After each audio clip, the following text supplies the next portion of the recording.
They crowned another queen and buried her alive until the forgotten goddess shattered heaven.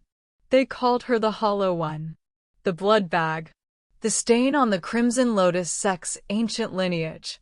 For 21 years, Eva Blake bled for the vampires who murdered her parents, waiting for powers that never came, scrubbing floors with hands that looked decades older than her face.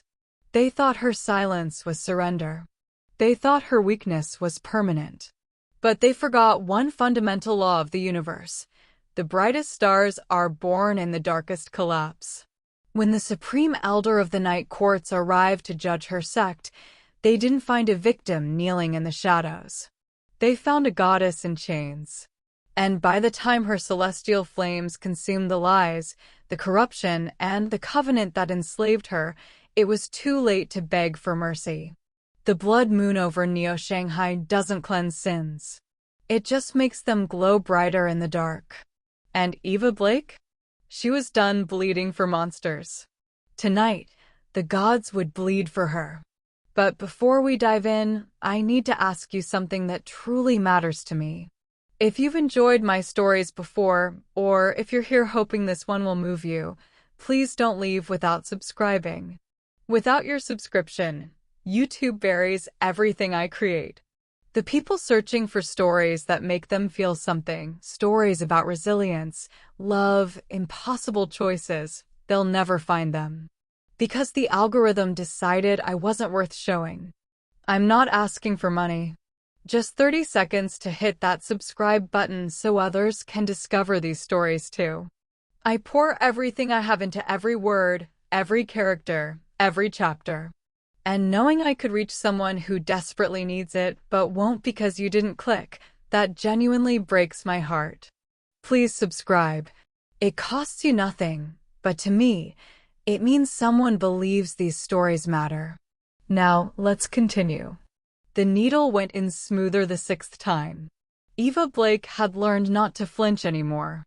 Flinching made Nurse Corvina miss the vein, and missing the vein meant starting over. Starting over meant more pain, and more pain meant the dizziness would hit before she finished her shift in the ceremonial kitchens. She couldn't afford to collapse again. Last time, they docked her rations for 3 days. 200 milliliters, Corvina announced, her voice as cold as the steel table Eva sat on. The vampire's alabaster fingers moved with practiced efficiency, filling the crystal vial with blood so dark it looked black in the dim laboratory light. Your iron levels are dropping. You're becoming less useful. I'll eat more, Eva whispered, though they both knew it was a lie. Servants like her ate what was left after the sect members finished. Usually, that meant bone broth and stale rice. Corvina pressed a cotton swab to the needle mark without any gentleness. The gathering moon ceremony is in 3 days. Master Cassius needs fresh blood for the ritual bindings. You'll be drained again tomorrow. Tomorrow. That would make 7 times in 8 days. Eva's vision swam as she slid off the table. Her legs felt like water, barely holding her weight. She was 21 years old, but her body was failing like she was 50. Her skin had a grayish pallor that no amount of sunlight could fix, not that she saw much sunlight. The Crimson Lotus sex estate was a Gothic fortress of black stone and tinted glass, casting everything in perpetual twilight. Neo-Shanghai glittered beyond the compound walls. Holographic advertisements flickered against the night sky, neon dragons coiling around skyscrapers, promising immortality through technology. But inside these walls, immortality came through blood and ancient magic. And Eva's blood was the cheapest currency they had. She stumbled through the sterile corridors, past the holding cells where human donors were kept, people who'd sold themselves to the sect for debts or protection. At least they'd been paid. Eva had been inherited when her parents died. Died. The word tasted like ash. Murdered, something whispered in the back of her mind. Slaughtered like animals while you hid in the closet. Eva shook her head, trying to dislodge the intrusive thought. The official report said her parents, Thomas and Leanne Blake, had been killed by rogue vampires during a territorial dispute 10 years ago. Eva had been 11, and the trauma had apparently damaged her so severely that her supernatural abilities never manifested. Every human in Neo-Shanghai carried latent powers. By 18, everyone manifested telepathy, elemental manipulation, enhanced strength, something. But Eva's 21st birthday had come and gone 3 months ago, and she remained as powerless as the day she was born. Defective, Cassius Vex had declared, signing the documents that transferred her from ward to servant. But her blood is pure enough to be useful. The ceremonial kitchens were chaos when Eva arrived. Chef Sable, a vampire who'd been turned during the French Revolution and never lost his accent or his temper, was screaming at a sous chef about the temperature of the blood wine. Imbecile. It must be exactly 37 degrees Celsius, body temperature.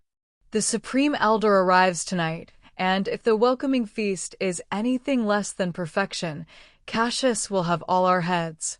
Eva slipped past him, tying a stained apron over her gray uniform. Her station was in the back, where she scrubbed the silver ceremonial chalices until her fingers bled. The sect used them for blood oaths, binding rituals, and executions. She'd cleaned brain matter out of one just last week. Well, the blood bag lives. Eva's spine stiffened. She didn't need to turn around to know who it was. The sickly sweet perfume of night jasmine and venom gave her away. Seraphine Vex stepped into Eva's peripheral vision, her heels clicking on the tile like a death march. She was beautiful in the way a fresh blade was beautiful, sharp, cold, and eager to cut. Her dress tonight was black silk that moved like liquid shadow, cinched at her waist to show off a figure that had been frozen in perfection at age 23. She'd been turned 5 years ago, a gift from her father Cassius when she'd come of age. Now she'd be 23 forever, while Eva aged and withered. The Supreme Elder arrives in 2 hours, Seraphine purred, running one lacquered nail along the counter. Daddy wants everything perfect. That means you, little hollow girl, need to be invisible. If the Supreme Elder sees you limping around like a wounded animal, it reflects poorly on our hospitality. Eva kept her eyes down, scrubbing harder. Yes, Miss Seraphine. Don't call me Mississippi. Seraphine's voice dropped to a hiss. She grabbed Eva's chin, forcing her head up. Her grip was ice cold and bruising. You know what I find fascinating, Eva? How you look just like your mother. Same bone structure, same useless, fragile humanity. Eva's breath caught. Seraphine never spoke about her parents. Did you know, Seraphine continued, her red eyes gleaming with malice, that my father wanted to turn your mother? She was so beautiful, so graceful. A vampire of noble blood offered her immortality, and she refused. She chose your pathetic father instead. Chose to stay human and weak. Her grip tightened. And look where it got her. Dead in an alley with her throat torn out. Tears burned Eva's eyes, but she refused to let them fall. Seraphine fed on pain like she fed on blood. But you. Seraphine released her with a shove. You're not even worth turning. You're just hollow. Empty. A waste of flesh. She grabbed one of the crystal chalices Eva had just cleaned and deliberately dropped it. The glass shattered across the floor, glittering like diamonds mixed with blood. Clean it up. And if I see you anywhere near the Grand Hall during the feast, I'll have Chef Sable use you for the main course. She left in a cloud of perfume and laughter. Eva dropped to her knees, carefully picking up the shards. One piece sliced her palm open. Blood welled, dripping onto the white tile. Why? She screamed internally, her soul howling into the void where her power should be. Why am I so weak? Why won't anything wake up inside me? Deep in her chest, beneath her sternum, something stirred. It felt like a coal buried under ash, barely glowing but impossibly hot. Soon, a voice whispered. It didn't sound like her thoughts. It sounded ancient, layered with harmonics that made her bones vibrate. Soon, daughter of flame. They will burn for what they've done to you. Eva froze, the glass shard cutting deeper into her hand. Hello, she whispered. Only the bubbling of the blood wine answered. She wrapped her hand in her apron and stood, looking at her reflection in the polished steel of the kitchen equipment. Hollow eyes the color of faded jade stared back. Dull black hair tied in a ragged bun. Bruises on her neck from the needles. A split lip from where Corvina had backhanded her yesterday for moving during extraction. She looked like a ghost already. No, the voice rumbled again. You look like a queen in chains. And every queen has her reckoning. Eva. Chef Sable's roar shattered her trance.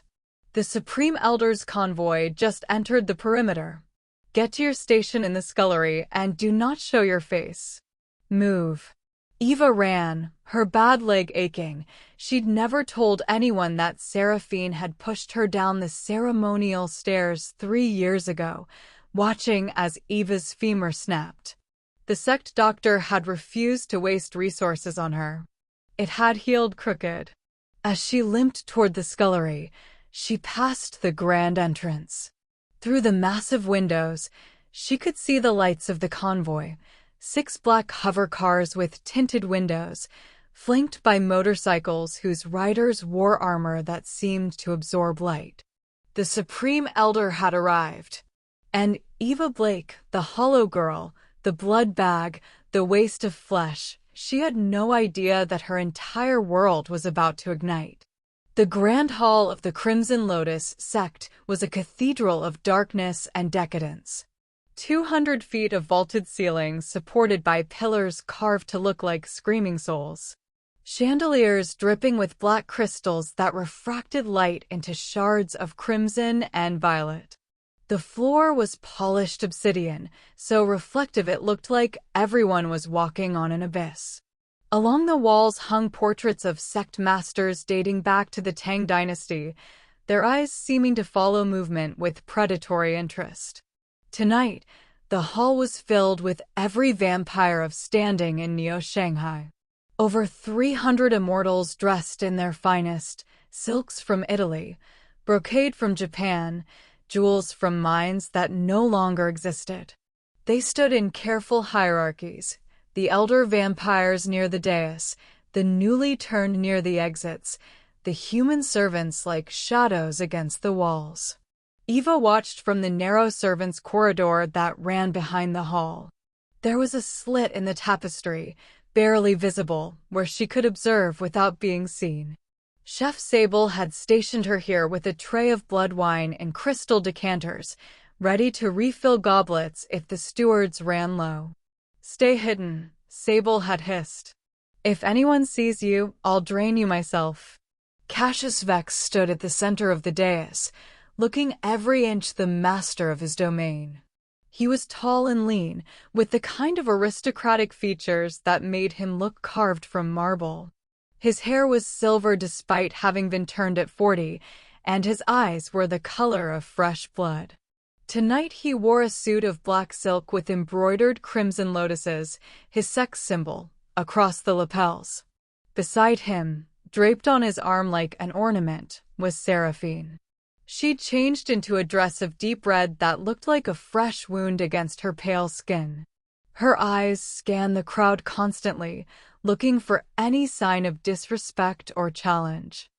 The air thrummed with tension. A visit from the Supreme Elder was a once-in-a-decade event. It was an audit, an inspection, a judgment. Cassius had spent 3 months preparing, purging any evidence of corruption or rule-breaking. Eva knew because she'd scrubbed the bloodstains from the holding cells where the problematic donors had been disposed of. The grand doors opened with a resonant boom. Silence fell like a guillotine blade.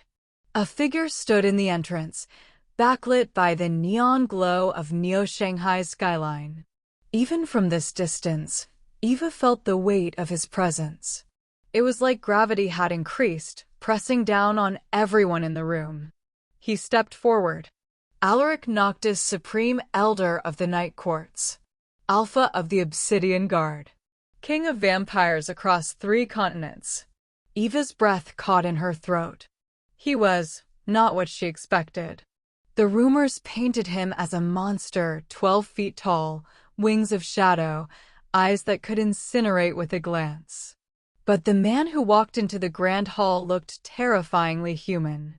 He was tall, perhaps 6.5 feet, with shoulders broad enough to strain against his charcoal suit. His hair was black as a raven's wing, cut short and severe.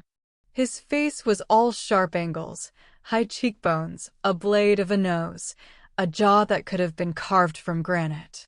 But his eyes, even from her hiding spot, Eva could see them. They were amber, not the red of turned vampires, but the molten gold of something far older. Something that existed before names, before language, before civilization. He didn't smile. He didn't bow. He simply stood there, scanning the room with the calm assessment of an apex predator. Cassius descended from the dais quickly, too quickly. It made him look desperate. "Supreme Elder Noctis," he said, his voice carrying the forced warmth of a merchant who knows his books don't balance. "Welcome to the Crimson Lotus sect. We are honored beyond measure. Your perimeter is weak." Alaric's voice was a low rumble, vibrating in Eva's chest cavity. "My lieutenant breached your eastern wall 8 minutes ago. Your guards didn't notice." Cassius paled, actually paled, which was impressive for a vampire. We will rectify that immediately, Supreme Elder."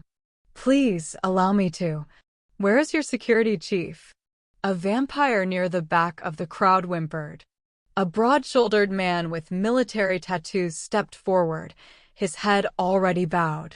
"Here, my lord." "You're relieved of duty."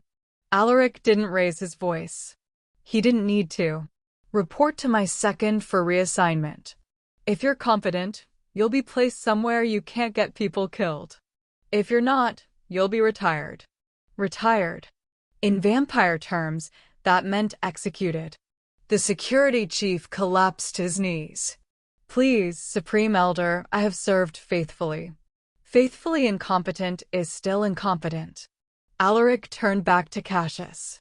"I will conduct my inspection starting tomorrow at dawn.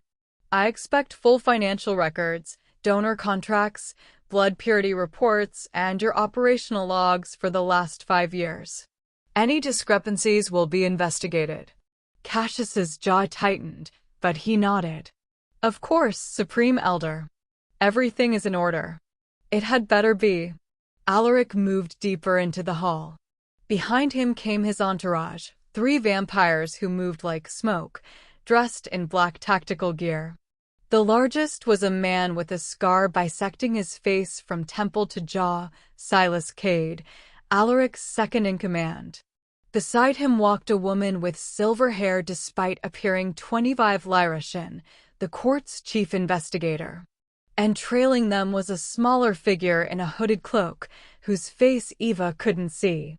As Alaric passed the assembled vampires, they all bowed. Even the eldest, vampires who'd walked the earth for centuries, bent their spines in submission. Seraphine, however, stepped forward. She'd positioned herself in Alaric's path, her smile carefully crafted. "Supreme Elder," she purred, her voice dripping with practiced seduction. "I am Seraphine Vex, daughter of Master Cassius. It would be my profound honor to serve as your personal attendant during your stay." Alaric stopped. He looked at her with the kind of detached interest one might give a particularly persistent insect. "No." The single word landed like a slap. Seraphine's smile faltered for a fraction of a second before she recovered. "Of course, Supreme Elder.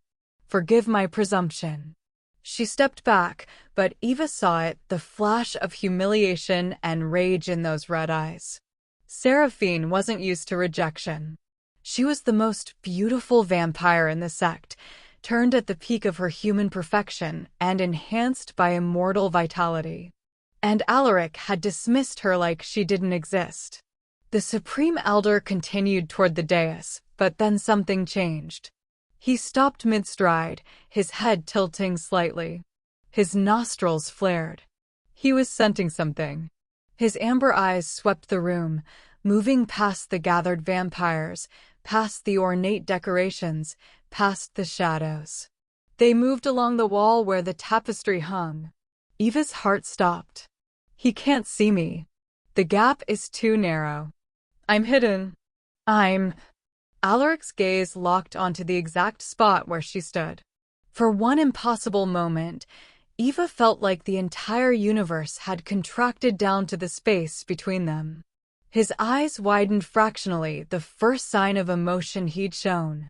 His pupils dilated, the amber of his irises swirling with flecks of gold that seemed to burn. Eva couldn't move. She couldn't breathe. She couldn't look away. In her chest, that buried coal suddenly flared to life. Heat spread through her veins, not painful but overwhelming, like standing too close to a bonfire. The voice whispered urgently, "He knows. The king knows his own kind." Then Alaric blinked and the moment shattered. He turned his head, facing Cassius again as if nothing had happened. "I will retire to my quarters. Have someone bring me the donor contracts within the hour." "Yes, Supreme Elder." Immediately. Cassius gestured frantically to a steward. Alaric strode toward the east wing, his entourage following. But as he passed the tapestry, he paused for the briefest second. Eva heard his voice, not spoken aloud but inside her mind, resonating like a struck bell. "Don't be afraid." Then he was gone. Eva's knees buckled. She slid down the wall, the tray of blood wine clattering to the floor. Crystal shattered. Red liquid spread across stone like spilled arterial blood. "What the hell are you doing?" Chef Sable appeared from nowhere, his face contorted with fury. "That was a 300-year vintage, you worthless." "I'm sorry," Eva gasped, scrambling to clean it up even as her hands shook violently. "I'm sorry, I'll replace it, With what money? You cost more than you're worth." Sable grabbed her by the collar, hauling her up. "Get to the scullery and stay there. I don't want to see your face for the rest of the night." Eva fled, her bad leg screaming in protest. She didn't stop running until she was in the bowels of the estate, in the cold stone room where the dirty dishes were piled higher than her head. She collapsed against the industrial sink, gulping air. What was that? Her hand went to her chest, pressing against her sternum where the heat still pulsed. For 21 years, she'd felt nothing. Empty.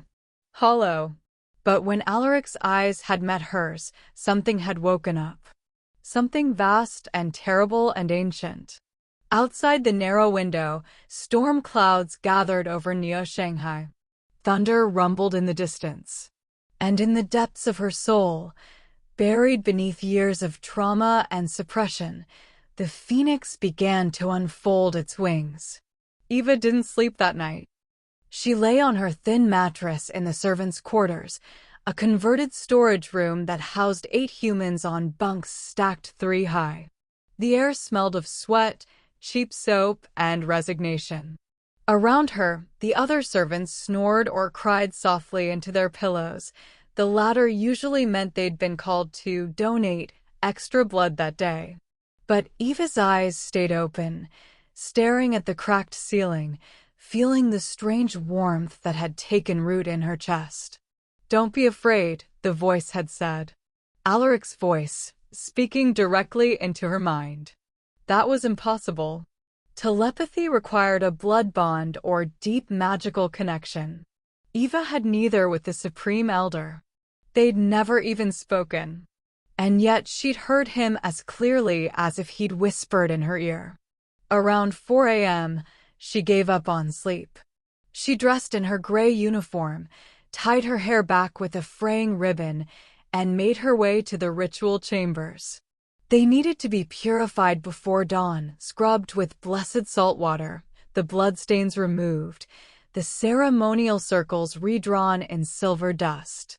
It was Eva's job. It was always Eva's job. The ritual chamber was in the heart of the estate, accessible only through a maze of corridors designed to confuse intruders. The walls here were older, dating back to when the compound had been a Buddhist monastery.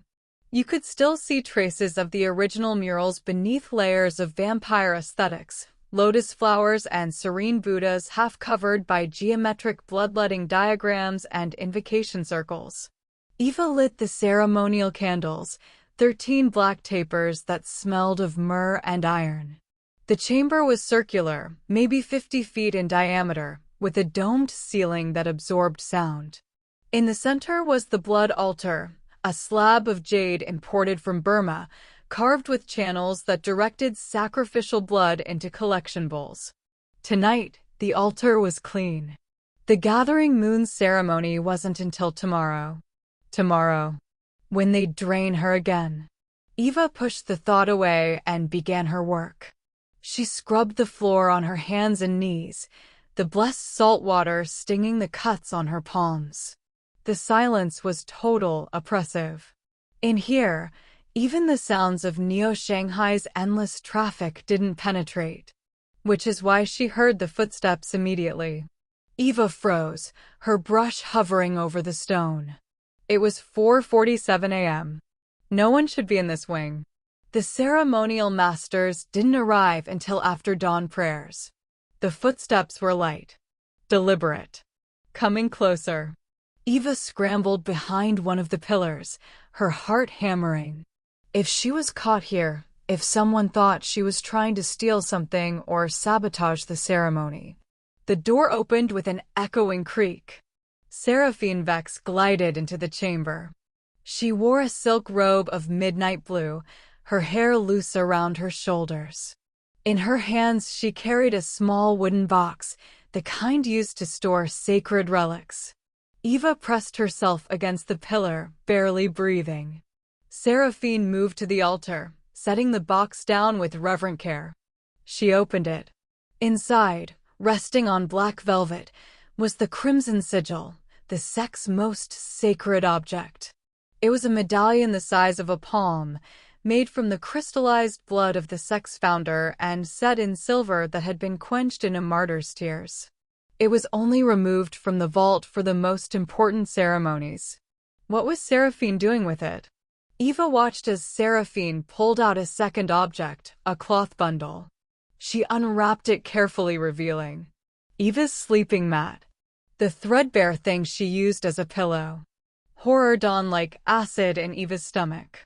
Seraphine placed the crimson sigil carefully inside the cloth, rewrapping it. Then she slipped it under her robe and left the chamber as silently as she'd arrived. Eva stood there, trembling, her mind racing. Seraphine had just planted the sect's most sacred relic in Eva's belongings. This was a setup, a frame, and the punishment for stealing the crimson sigil was, there you are. Eva spun around. Corvina stood in the doorway, flanked by 2 sect guards. The nurse's face was cold satisfaction. Master Cassius requests your presence immediately. There's been a theft. Eva was dragged, literally dragged, her bad leg scraping against stone, through the corridors and into the grand hall. It was barely passed on, but the hall was already filled. The entire sect had been summoned. And standing on the dais, looking murderous, was Cassius Vex. Beside him, Seraphine wept convincingly into a lace handkerchief. Bring her forward, Cassius commanded. The guards hauled Eva to the center of the hall and forced her to her knees. The obsidian floor was cold enough to hurt. Her leg throbbed where they'd wrenched it. Eva Blake, Cassius's voice rang out. You stand accused of the highest crime, theft of the crimson sigil, the sacred heart of our sect. How do you answer? I didn't, Eva started. Search her quarters, Cassius ordered. 2 guards left immediately. The hall waited in tense silence. Eva's mind spun. She wanted to scream that Seraphine had planted it, but who would believe her? A powerless servant accusing the master's daughter? She was going to die. She was going to die for a crime she didn't commit, just like her parents. No, the voice growled. Not like them. You will burn. We found it, one of the guards shouted, returning with the cloth bundle. He unwrapped it, and the crimson sigil tumbled onto the floor, its blood crystal surface catching the light. The hall erupted in gasps and furious whispers. I didn't take it, Eva screamed. She put it there. Seraphine. The crack of Seraphine's hand across Eva's face echoed like a gunshot. The force of it knocked Eva sideways, her vision exploding with stars. How dare you, Seraphine hissed, her tears gone, replaced by pure venom. You steal from us and then you blame me? You're pathetic. She's right to call her pathetic. Cassius descended from the dais, each step deliberate. Eva Blake, you have lived on the generosity of this sect for 10 years. We clothed you. We fed you. We allowed you to live despite your defectiveness. And this is how you repay us. I didn't do it, Eva sobbed. Blood trickled from her split lip. Please, Alpha, I would never. Silence. Cassius's command hit her like a physical force. Under sect law, theft of a sacred object is punishable by death. But I am a merciful leader. His smile was thin and cruel. You will be given a chance to prove your innocence. Eva's blood ran cold. What chance? The blood hunt, Cassius announced. The hall erupted again, this time with excitement. An ancient tradition. The accused is released into the forbidden catacombs. If she reaches the River of Souls, she goes free. If the hunters catch her. He didn't finish. He didn't need to. That's not mercy, Eva whispered. That's murder. It's justice, Seraphine purred. She leaned down, her breath cold against Eva's ear. And when we catch you, little hollow girl, I'm going to personally tear your throat out. Just like we did to your mother. Eva's head snapped up. What? Did you really think it was rogues? Seraphine laughed. Daddy gave the order. Your parents had land we wanted, and your mother refused to sell. So we took it. And we took you as a little bonus servant. The world tilted. Everything Eva had believed, every official story she'd clung to, shattered like glass. You murdered them. And now, Seraphine whispered, we're going to murder you. This trial will commence at noon, Cassius declared. Prepare the hunt. Wait. The single word cut through the chaos like a blade through silk. Every head turned. Standing at the entrance to the grand hall, dressed in a simple black shirt and tactical pants, was Alaric Noctis. His amber eyes swept the room, taking in the scene, Eva on her knees, bleeding. The crimson sigil on the floor. Cassius looking smug. Seraphine looking hungry. Supreme Elder, Cassius said, his voice suddenly oily. Forgive the disturbance.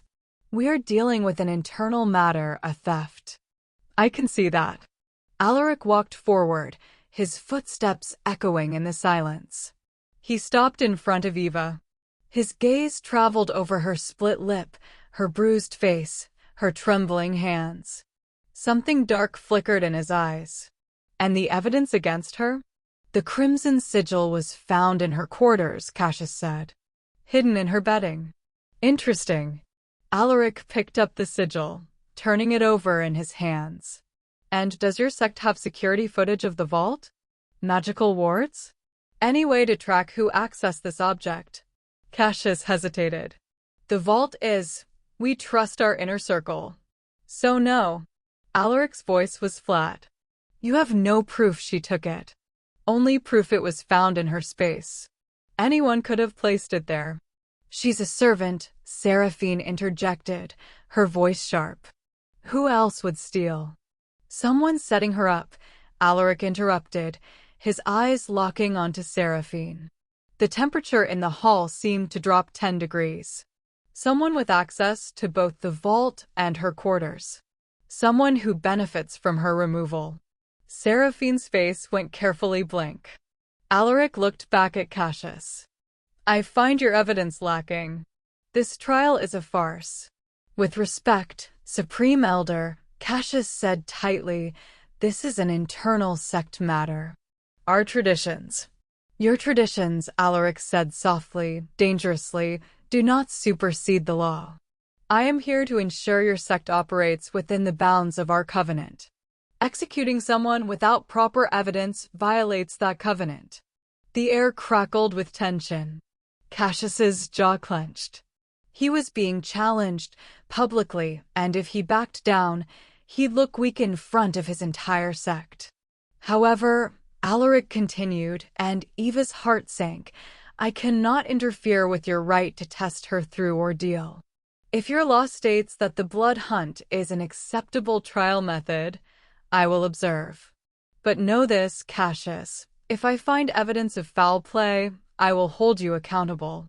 It wasn't a rescue. It was a warning shot. Cassius smiled, though it didn't reach his eyes. Of course, Supreme Elder. The hunt will be conducted fairly. If the girl is innocent, the gods will see her through.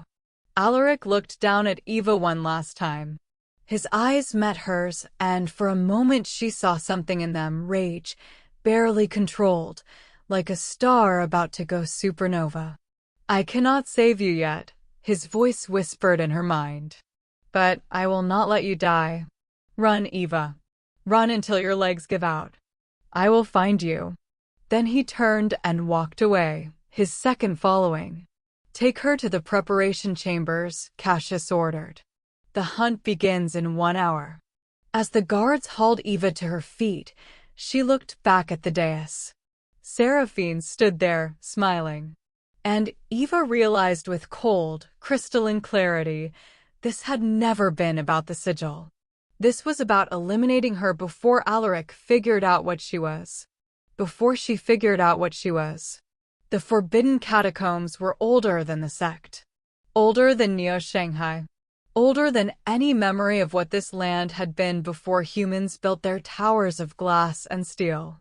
Eva stood at the entrance, a yawning mouth of darkness carved into the bedrock beneath the estate. The air that breathed out of it was cold and damp, carrying scents of earth, decay, and something else, something ancient and patient. She wore only a thin gray shift, the kind given to condemned prisoners. They'd taken her shoes. They'd taken her belt. They'd left her with nothing but the clothes on her back and 10 minutes head start. Behind her, at the stone marker, stood the hunters. Cassius in his full vampiric glory, red eyes blazing, fangs extended, wearing tactical gear that made him look like a nightmare version of military special ops. Seraphine beside him, wearing leather and a smile that promised pain. And 6 warriors of the sect, all of them enhanced vampires who'd been fed extra blood for speed and strength. This wasn't a fair trial. This was an execution with extra steps. The rules are simple, Cassius announced to the gathered crowd. Apparently half the sect had come to watch the start of the hunt, treating it like a sporting event. Eva Blake will enter the catacombs. If she reaches the River of Souls, approximately 3 miles through the deepest chambers, she goes free. If we catch her. He smiled. Well, thieves get what thieves deserve. And if she dies from the catacombs themselves, someone called out. Then the gods have judged her guilty. The catacombs were a death trap even without hunters. There were pits, cave-ins, flooded chambers, and things that lived in the dark, feral vampires who'd lost their minds, turned into mindless predators centuries ago. Eva had heard the stories. No servant who'd been sent down for punishment had ever come back.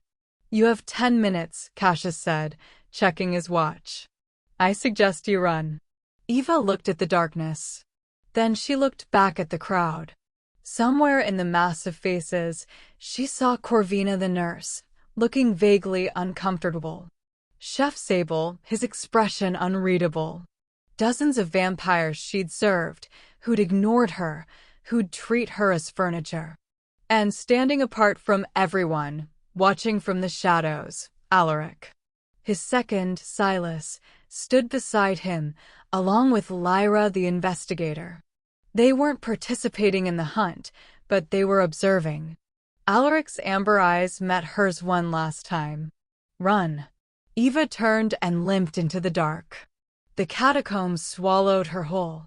The first 100 feet were lit by bioluminescent fungi clinging to the walls, casting everything in sickly green.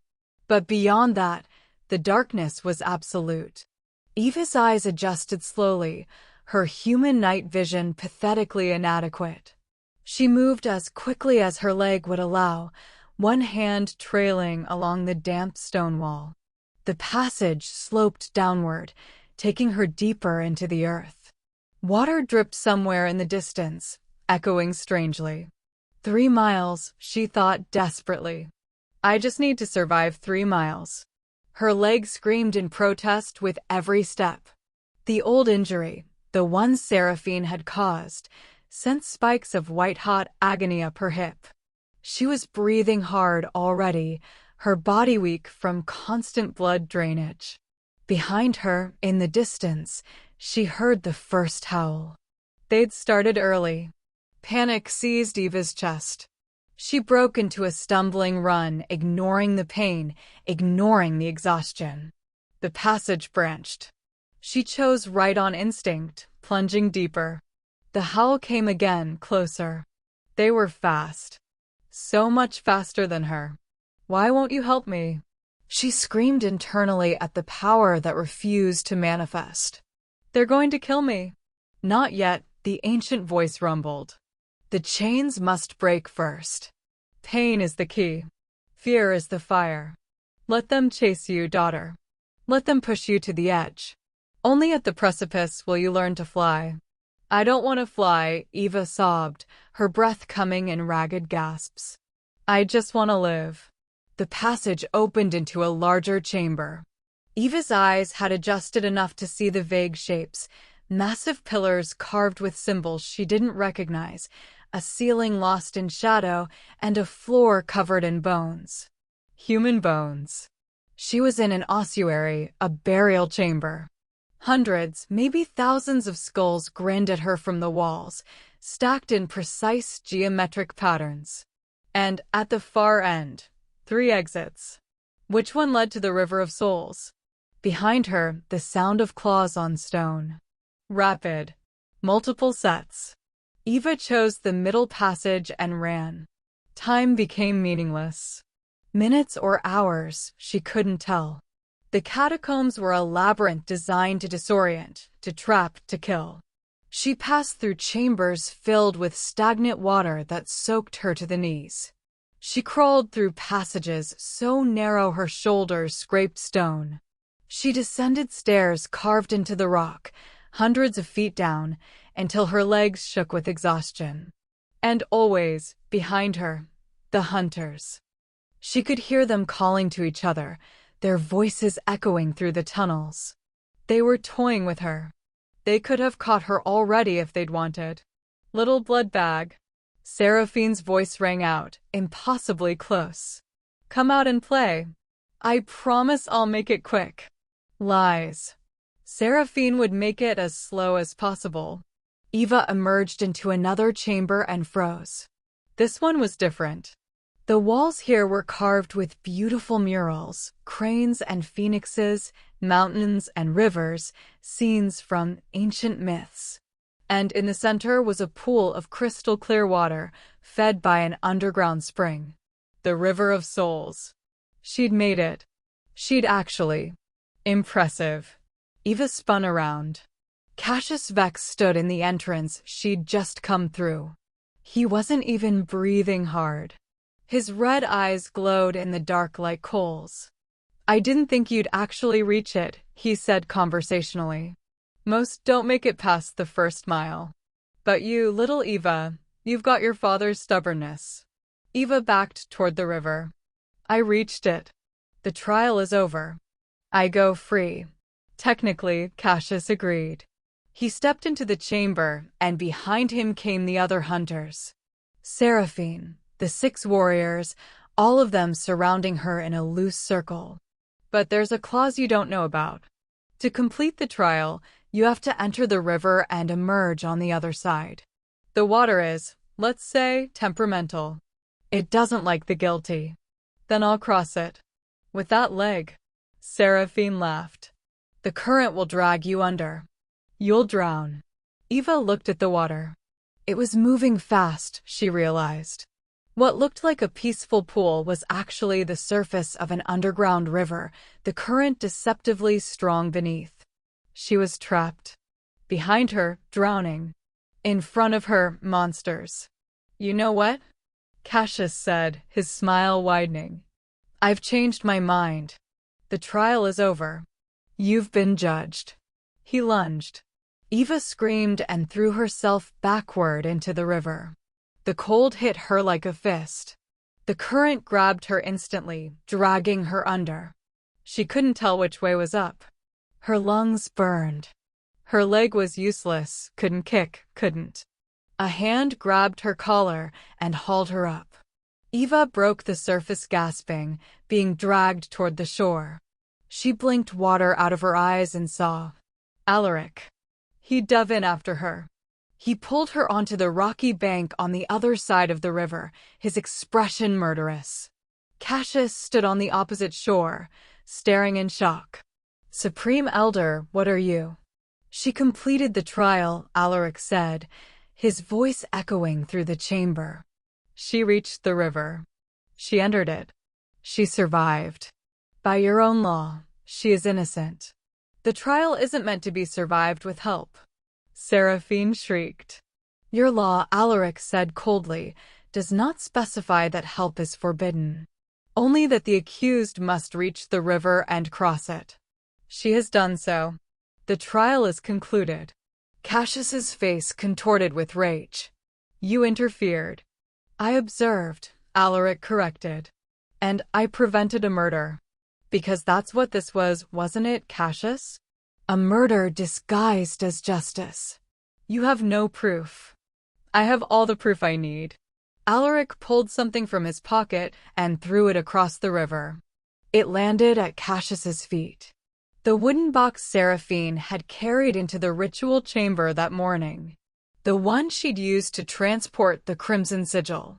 My investigator, Alaric said, gesturing to Lyra, who stepped out of a side passage, found this in your daughter's chambers. It has traces of the sigil's magical signature and Eva's scent from her bedding. The frame was elaborate, I'll give you that. But sloppy. Seraphine went white. That's not, I didn't. Silence. Cassius roared. He looked at Alaric, and Eva could see the calculation in his eyes. He was weighing his options, admit to the frame and face punishment, or... You want her? Cassius said suddenly. His smile returned, colder than before. Fine. Take the useless girl. But you're still going to inspect my sect. And when you find nothing wrong, because there is nothing wrong, you're going to leave. And your interference here will be noted in the official records. It was a threat wrapped in capitulation. Cassius was betting that Alaric cared more about Eva than about a prolonged investigation. Alaric's eyes narrowed. We will discuss your sex compliance tomorrow. Tonight, I'm taking her to the medical wing. She's not part of the sect anymore, Cassius said quickly. By entering the river, she's completed her trial. But by the same law, she's renounced her place here. She's free.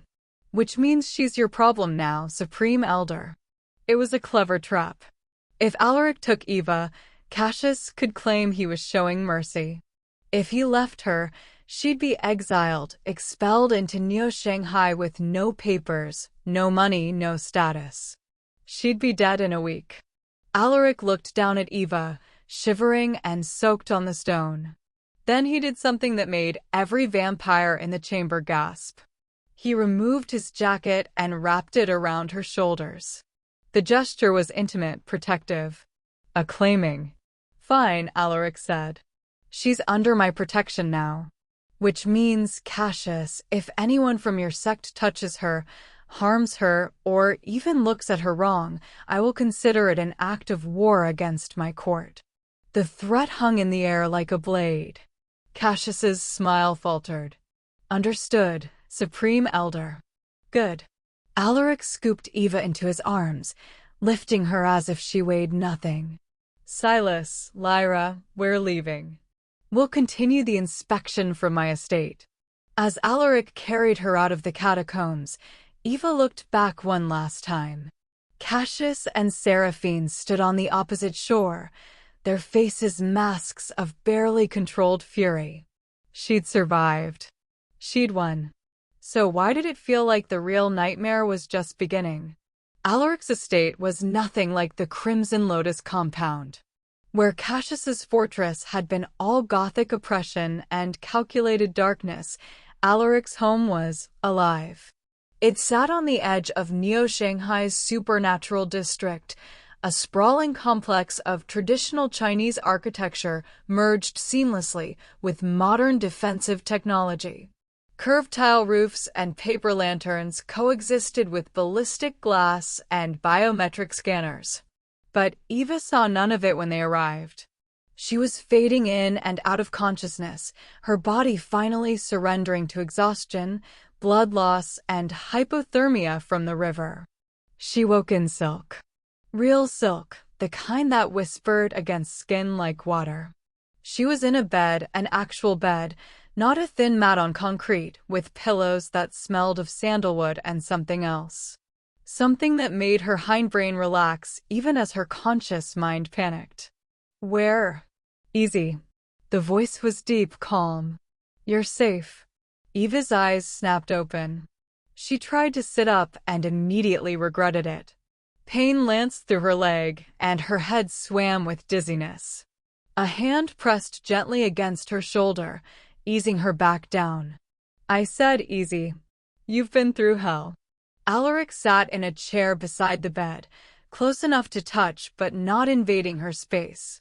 He'd changed out of his wet clothes into a simple black shirt and pants. In the soft lamplight, he looked less like the terrifying Supreme Elder and more like a man. A devastatingly handsome man with eyes that saw too much. "How long was I out?" Eva's voice came out raspy. 6 hours. Alaric poured water from a crystal pitcher into a glass and handed it to her. "Drink slowly. Your body is severely dehydrated." Eva drank, the cool water soothing her raw throat. As her mind cleared, reality crashed back in. The trial. Cassius. The frame. "All handled," Alaric said. "You're not going back there. But the inspection will continue.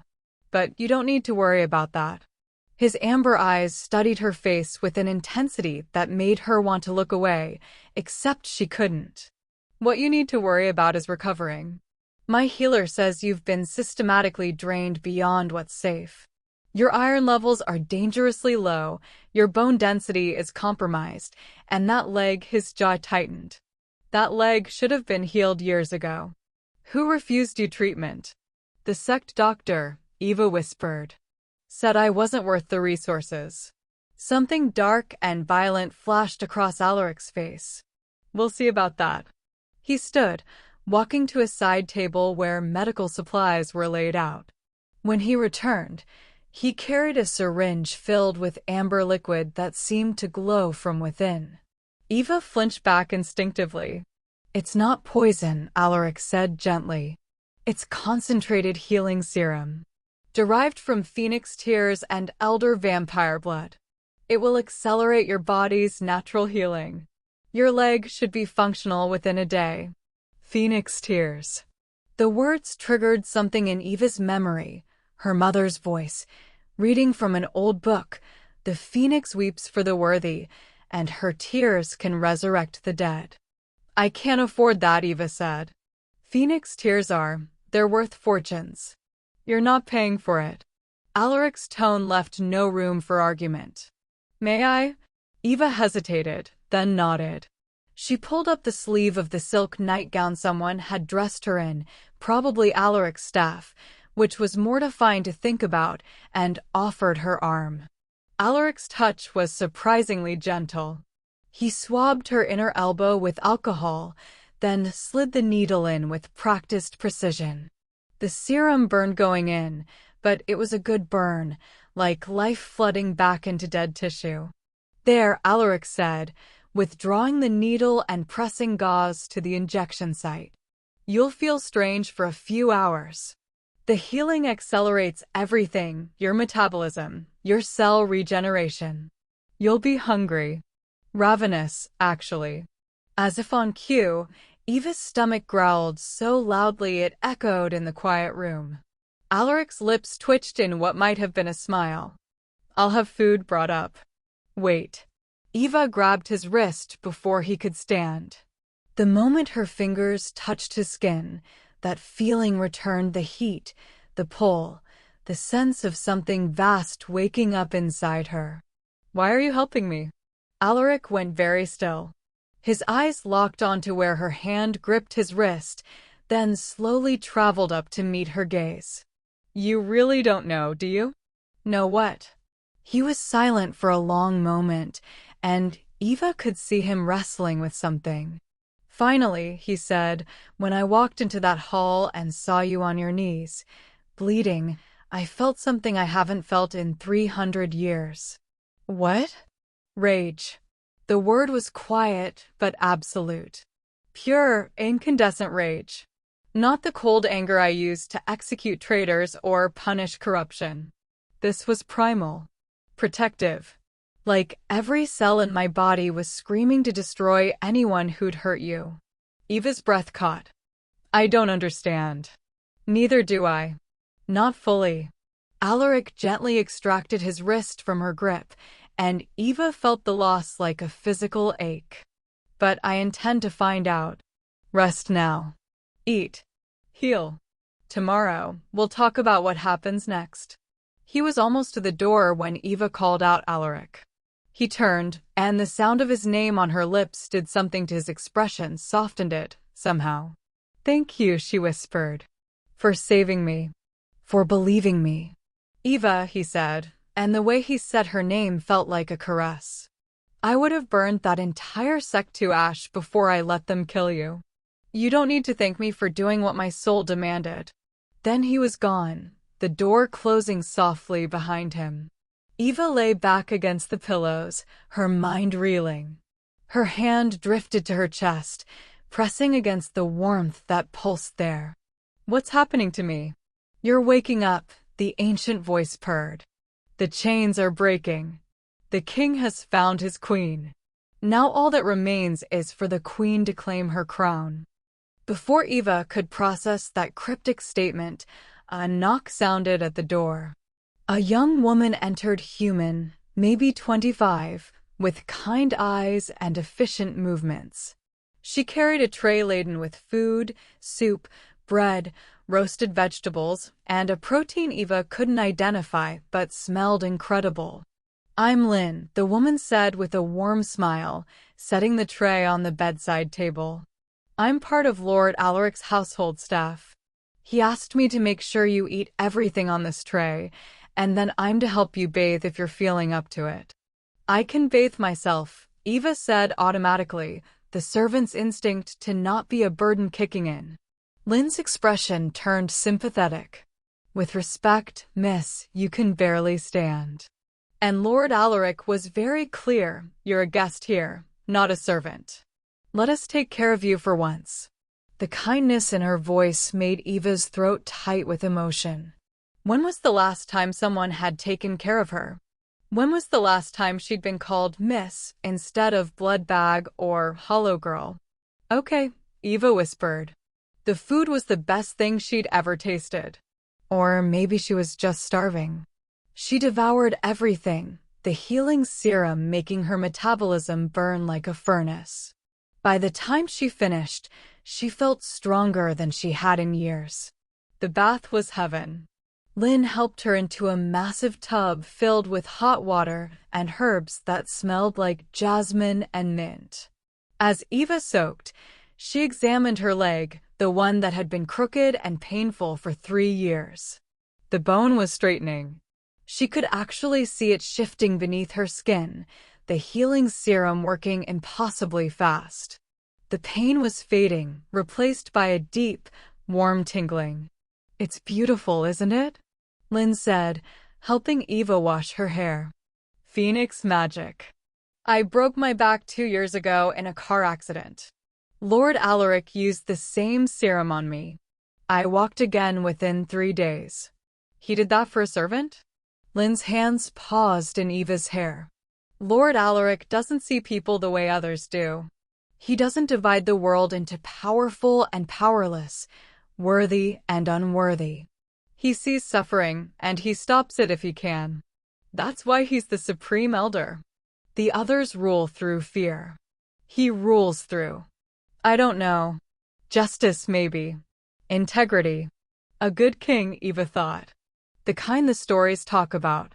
After the bath, Lynn helped her into a fresh nightgown, this one a soft gray silk, and braided her hair. "Try to sleep," Lynn said. "Your body needs rest to finish healing." But sleep didn't come easily. Eva lay in the massive bed, staring at the ceiling, feeling the changes happening inside her. The healing serum was working, yes, but there was something else. Something deeper. The warmth in her chest was spreading. She could feel it moving through her bloodstream like liquid fire, searching for something. Every time it pulsed, she heard that ancient voice more clearly. Soon. Soon. Soon. Around midnight, Eva gave up on sleep. She slipped out of bed and gasped. Her leg held her weight. No pain. No limp. She took a tentative step, then another. Perfect. The bone had completely healed. She walked to the window and looked out at Neo-Shanghai. The city sprawled below, a sea of lights and motion. Hover cars streaked between buildings. Holographic advertisements danced against the sky.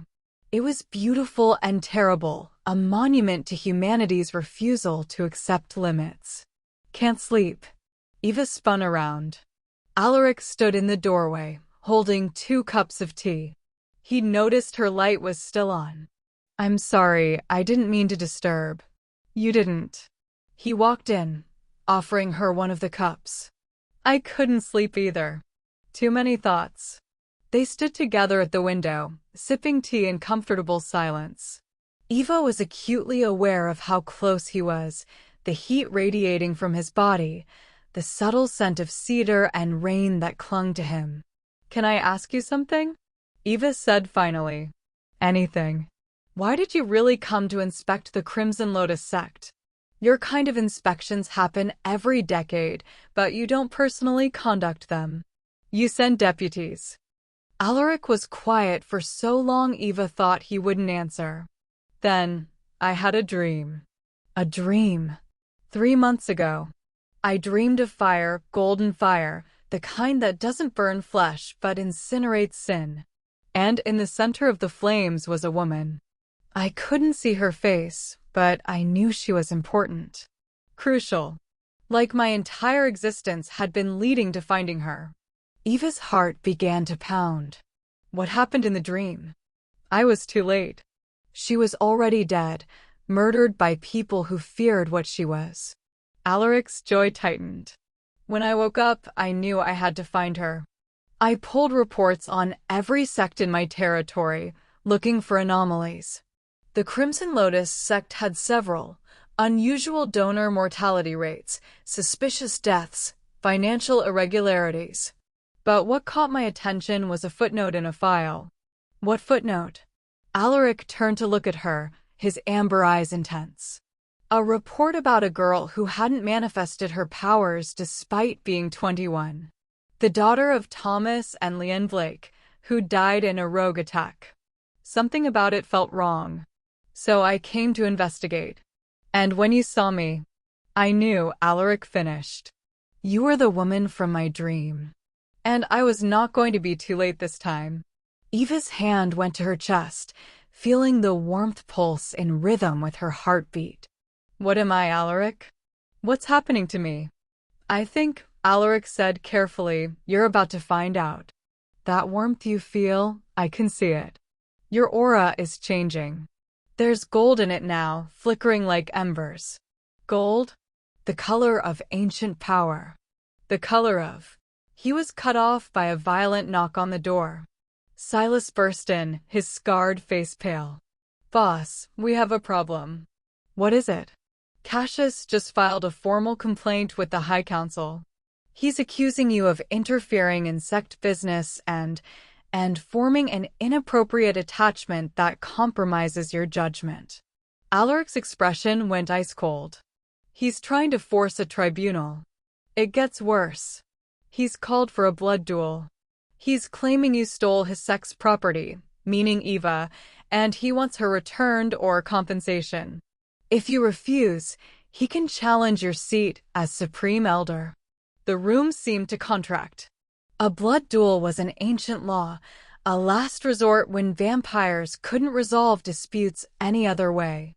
It was a fight to the death, sanctioned by the High Council. That bastard, Alaric growled. He knows I can't refuse without looking weak. And if you accept and lose, Eva goes back to him, Silas finished grimly. And you die. Eva felt the blood drain from her face. No, I won't let you. There's another option, a new voice said. They all turned. Lyra stood in the doorway, holding an ancient book bound in cracked leather. I've been researching the Blake bloodline. Eva, your great-great-grandmother was named Lifong. Does that name mean anything to you? Eva shook her head. She was the last known celestial phoenix, Lyra said quietly. A being of divine fire, born once every 1,000 years. She ended the War of the Burning Courts by incinerating an entire army of corrupt vampires. After that, she disappeared. The bloodline was thought extinct. But it's not, Alaric said, understanding dawning. It was dormant. Exactly. Eva never manifested because her power was suppressed, probably by a blood curse. But the curse is breaking now. I can see it in her aura. Lyra looked at Eva with something like awe. You're waking up. How does this help with the blood duel? Silas demanded. Because, Lyra said, if Eva manifests before the duel, she becomes a recognized power. Not property. Not a servant. A sovereign entity. Cassius loses all claim to her. And if she doesn't manifest in time? Alaric asked. Then you fight, Lyra said simply. And pray you win. Eva looked at the 3 vampires staring at her with varying expressions of hope, worry, and calculation. Her entire life, she'd been powerless. Helpless. A victim. But deep in her chest, the fire was growing. And for the first time, she didn't fear it. How do I make it wake up? She asked. Alaric met her eyes. The old texts say a phoenix manifests through trial. Through pain that burns away the false self, revealing the truth beneath. I've had plenty of pain. Not the right kind, Lyra said. The pain that forges a phoenix isn't physical suffering. It's emotional. It's the moment when you have to choose, surrender to death or rise from the ashes. Eva thought of her parents, bleeding in that alley. She thought of 21 years of abuse, of being called hollow and defective and worthless. She thought of Seraphine's laughter, Cassius's cruelty, and all the ways they'd tried to break her. And she realized they hadn't broken her. They'd forged her. The duel, Eva said. When is it? 3 days, Silas said. At the Obsidian Arena. Witnessed by the High Council. Then we have 3 days, Eva said, her voice stronger than she'd ever heard it. Teach me. Help me. Show me how to wake up this power, because I am not going back to Cassius. And I am not letting Alaric die for me.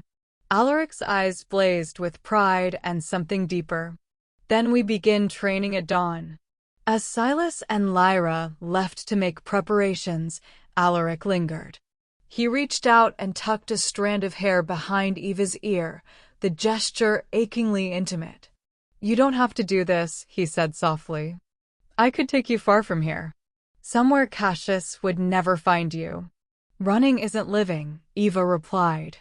And I'm tired of surviving. I want to live. Really live. Then live, Alaric whispered. Rise, Eva Blake. Become the fire you were always meant to be. Their faces were inches apart. Eva could feel the pull between them, magnetic and undeniable. Later, she'd wonder who moved first. Their lips met in a kiss that felt like coming home and catching fire simultaneously. And in her chest, the phoenix screamed in joy. Dawn came too quickly. Eva woke to find herself alone in the massive bed, the memory of Alaric's kiss burning on her lips. For a moment, she wondered if she'd dreamed it, but no, the taste of him still lingered, cedar and smoke and something indefinably ancient. Her leg was completely healed.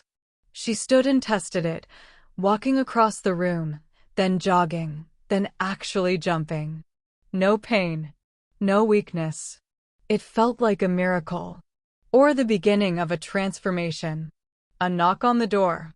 Lynn entered with a tray of breakfast and a set of clothes, not a servant's uniform, but training gear. Black tactical pants, a fitted tank top, and boots that looked both comfortable and lethal. Lord Alaric asked me to bring these, Lynn said with a knowing smile. He's waiting for you in the courtyard.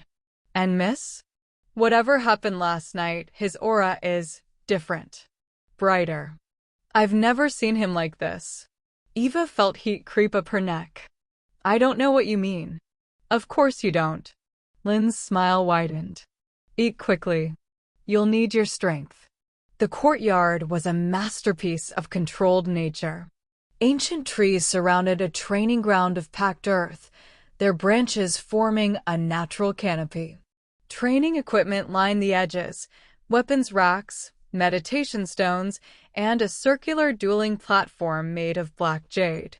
Alaric stood in the center, wearing similar training gear. Beside him stood Silas and Lyra, along with 2 others Eva hadn't met, a tall woman with silver hair braided down her back, and a compact man whose eyes glowed faintly blue. Eva, Alaric said as she approached. Meet the rest of my inner circle. This is Kirashin, master of elemental magic. The silver-haired woman nodded. And Marcus Way, blood magic specialist and healer. The compact man smiled warmly. They're here to help you unlock your power, Alaric continued. But I need you to understand something first. What we're about to do is dangerous. We're going to push you to your breaking point, physically, mentally, emotionally. The phoenix only rises from ashes. We need to create the conditions for that awakening. I'm ready, Eva said, though her heart hammered against her ribs. No, Alaric said gently. You're not. But you will be. The training began simply. Meditation. Kira had Eva sit on one of the stones and close her eyes. Feel the energy inside you, Kira instructed, her voice calm and patient. Don't force it. Just observe. Where's it strongest? Eva breathed deeply, turning her awareness inward. The warmth in her chest pulsed steadily, a coal waiting to ignite. But there was something else, a network of energy pathways throughout her body, like rivers of light that had been dammed. I can feel it, Eva whispered. But it's blocked. Like there's a wall. That's the blood curse, Marcus said, kneeling beside her. May I examine you? Eva nodded. Marcus placed his hands on either side of her head, his eyes beginning to glow. After a moment, he hissed in anger. This is sophisticated. Whoever crafted this curse knew exactly what they were doing. It's woven into her DNA, suppressing not just her power, but her ability to even sense it. Can you break it? Alaric demanded. Not directly. If I try to shatter it, I could kill her. The curse has to be unraveled from within. Marcus looked at Eva with sympathy. You have to be the one to break it. We can help, but the key is inside you. How do I do that? By confronting the trauma that allowed the curse to take root, Lyra said, stepping forward. She held a small vial of shimmering liquid. This is a truth serum mixed with memory restoration herbs. It will force you to relive the night your parents died. The real memories, not the sanitized version the curse allowed you to keep. Eva's stomach clenched. I don't want to see that. I know, Alaric said, crouching in front of her. His amber eyes were full of compassion. But the curse feeds on your repression. It uses your fear and pain as fuel. If you face the truth, really face it, the curse loses its power. Will it hurt? Yes, Alaric said honestly. But I'll be with you. Every step. I won't let you face it alone. Eva looked at the vial, then at Alaric. She thought about Cassius's smug face, Seraphine's cruelty, the blood duel that loomed 3 days away. She thought about spending the rest of her life running, always afraid, always powerless. Give it to me, she said. The serum tasted like copper and ash. Eva drank it down, then lay back on the meditation stone as instructed. Alaric held her hand, his grip warm and steady. The others formed a circle around them, their combined energy creating a protective barrier. Close your eyes, Kira said softly. Let the memories come. At first, there was nothing but darkness. Then, pain. Not physical, but emotional. A tearing sensation in her soul, like a scab being ripped from a wound that had never healed. And then she was 11 years old again, hiding in a closet in their small apartment in Neo-Shanghai's old quarter. Eva came back to herself screaming. Not in fear. In rage. The sound that tore from her throat wasn't human. It was a clarion call, a war cry, the sound of a goddess demanding justice. Around her, the protective circle flared blinding white. The temperature spiked so high that the grass beneath the meditation stone began to smoke. Eva. Alaric's voice, urgent and close. Hold on to me. Use me as an anchor. She grabbed his hand, gripping so hard she should have broken bones. But Alaric didn't flinch. He held her through it, his own power rising to meet hers, shadow wrapping around flame to contain it. He murdered them, Eva sobbed, her voice raw. He murdered them and made me forget. He made me blame myself. He cursed me and stole 21 years of my life. I know, Alaric said fiercely. I know, and he will pay for every second of it. But right now you need to focus. The curse is breaking. I can see it, the bindings are unraveling. But you have to push through the pain. Don't let it consume you. Use it as fuel.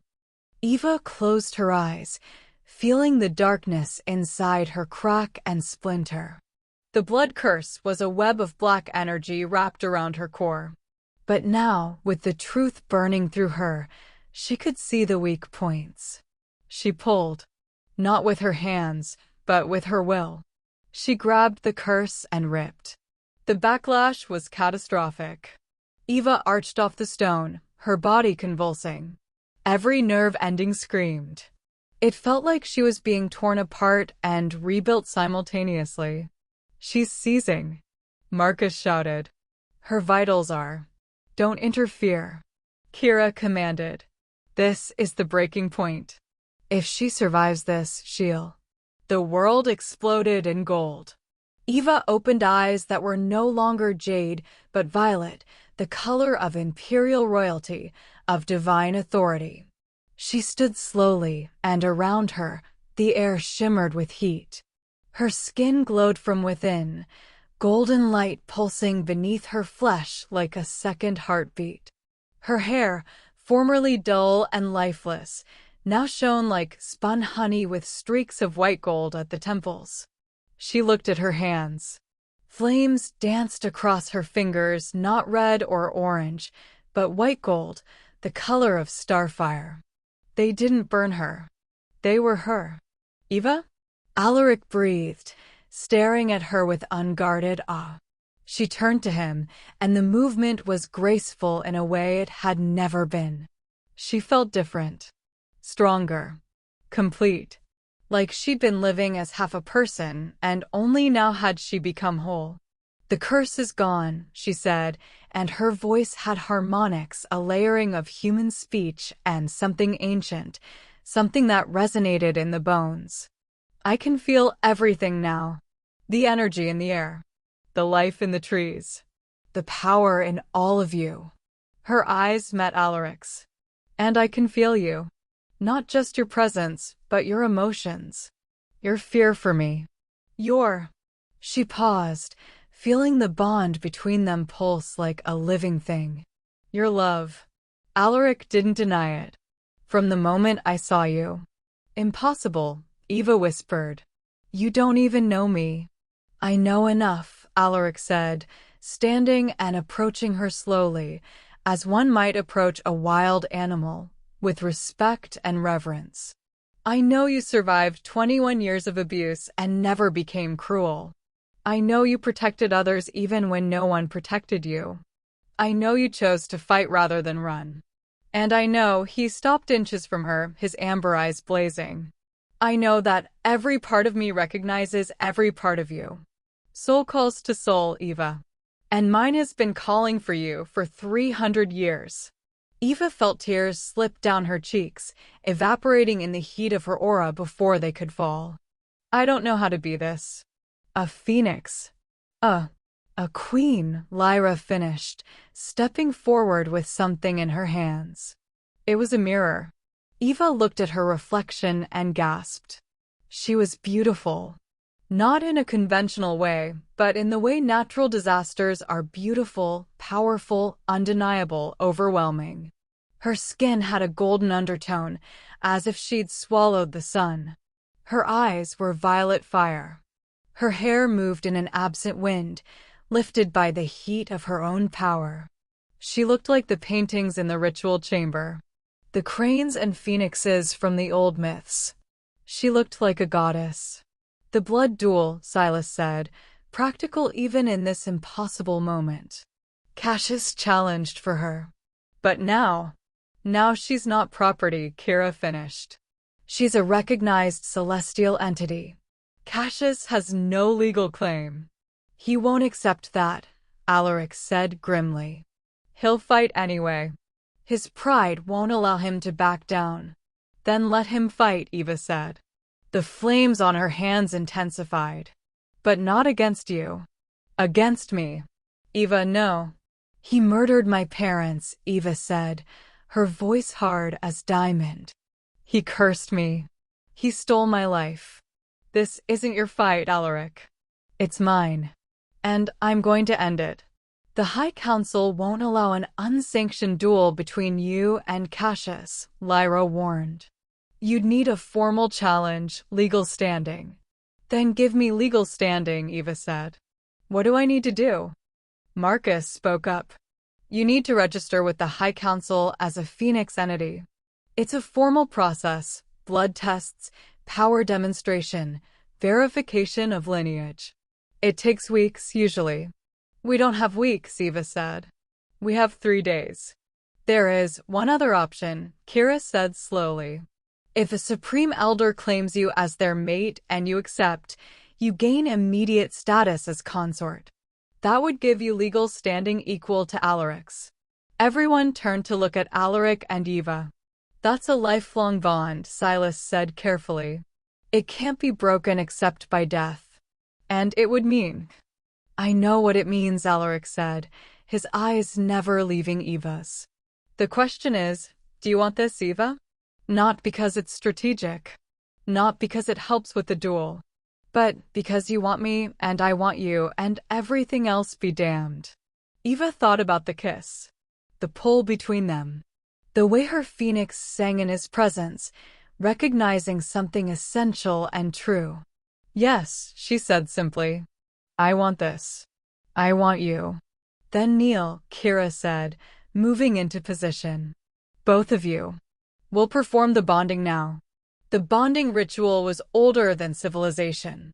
Alaric and Eva knelt facing each other on the black jade platform. The others formed a circle around them, each holding a candle that burned with different colored flame, Silas with red, Lyra with blue, Kira with silver, Marcus with green. Kira spoke the words in a language Eva didn't recognize, but somehow understood. It was the first language, the tongue spoken before the Tower of Babel, before humans learned to lie. Do you, Alaric Noctis, sovereign of night, pledge your soul to this woman? Will you defend her through endless dark? Will you love her through countless lifetimes? I will, Alaric said, his voice steady. Do you, Eva Blake, daughter of flame, pledge your soul to this man? Will you light his darkness? Will you burn for him until the stars go cold? I will, Eva whispered. Then bind yourselves. Blood to blood. Soul to soul. Alaric took Eva's hand. Using a ceremonial dagger, he made a small cut on his palm, then hers. He pressed their bleeding hands together. The moment their blood mixed, the world shifted. Eva gasped as sensations flooded her, Alaric's thoughts, his emotions, his memories. 300 years of loneliness, of duty, of searching for something he couldn't name. And then, blazing bright, the moment he'd seen her. The instant recognition. The love that had hit him like an asteroid impact.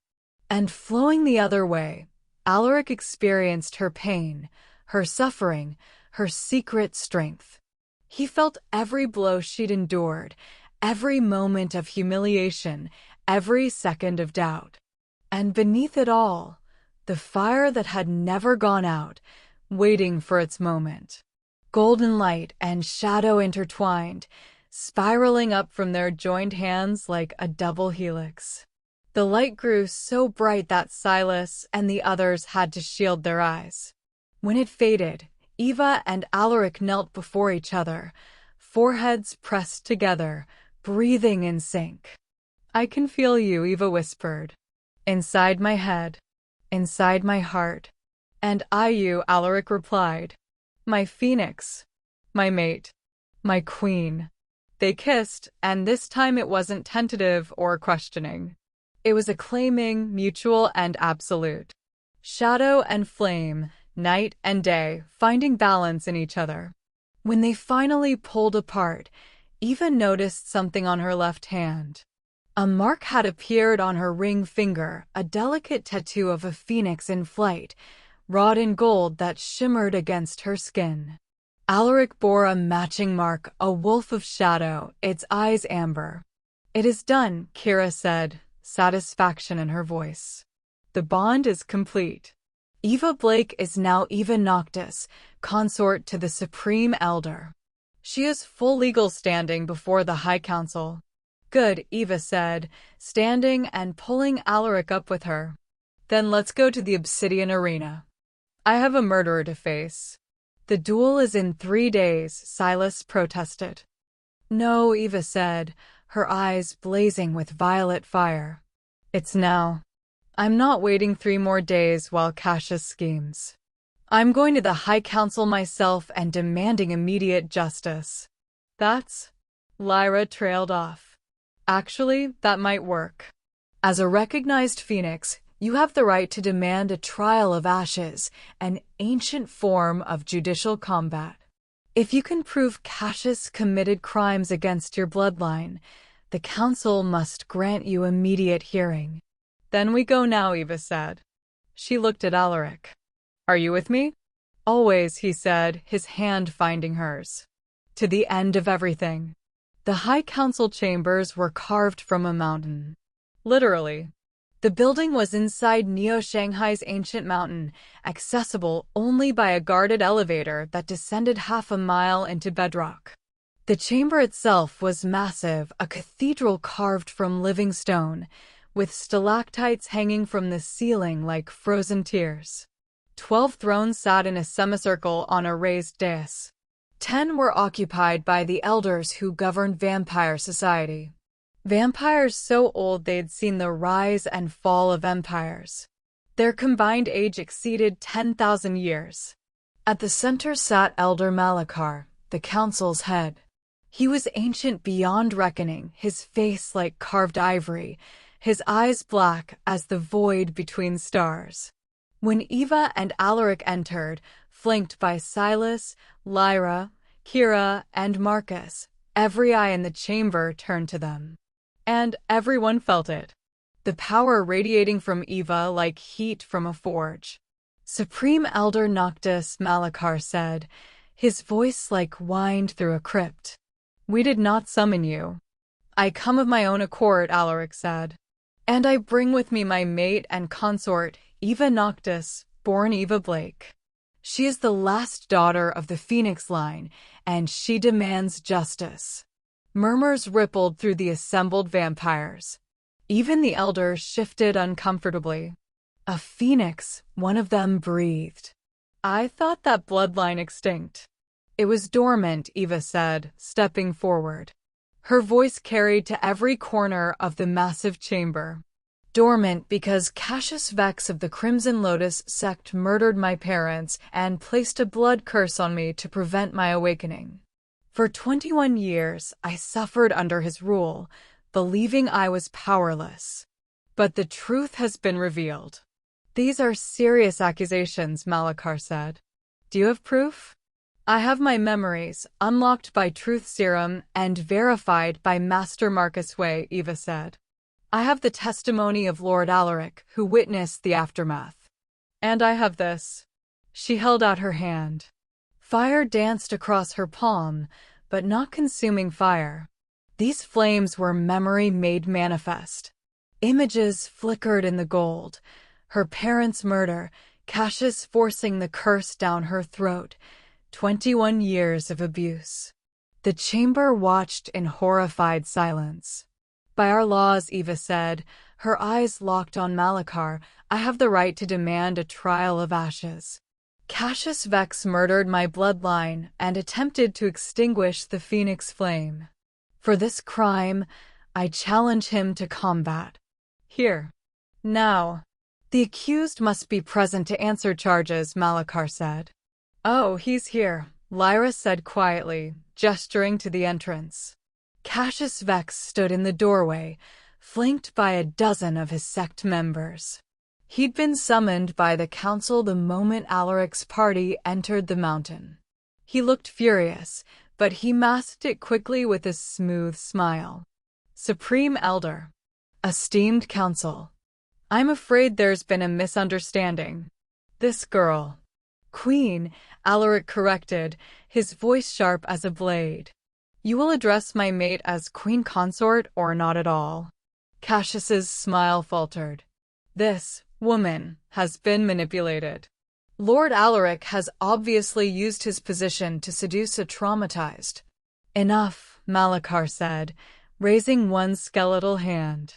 Cassius Vex, you stand accused of murdering Thomas and Leanne Blake, of cursing their daughter to suppress her phoenix nature, and of crimes against her person spanning 2 decades. How do you answer? Cassius hesitated.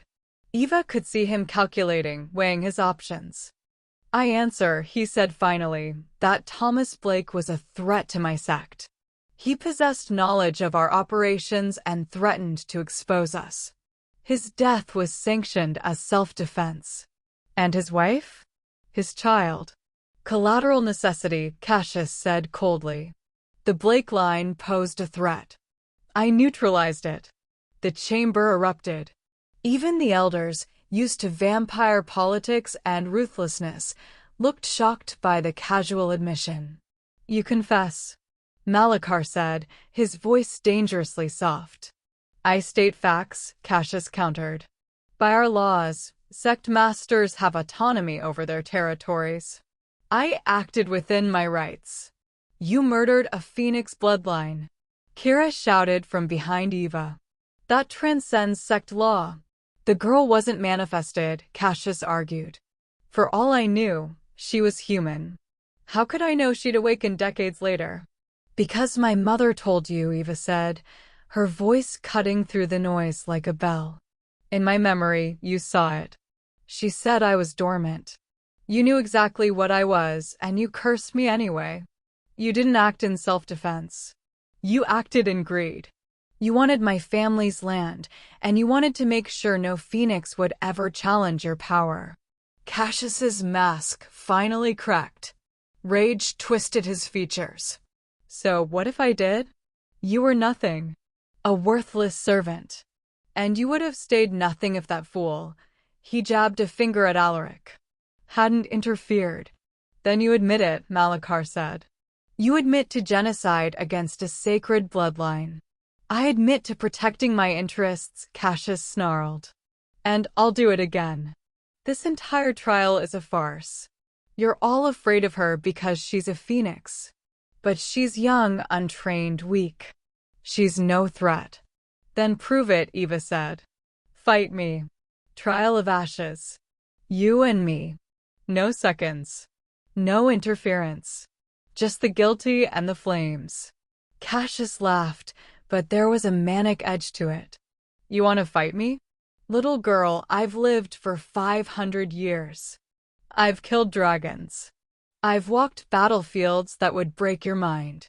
You've been awake for what, a day? Long enough to burn you to ash, Eva said.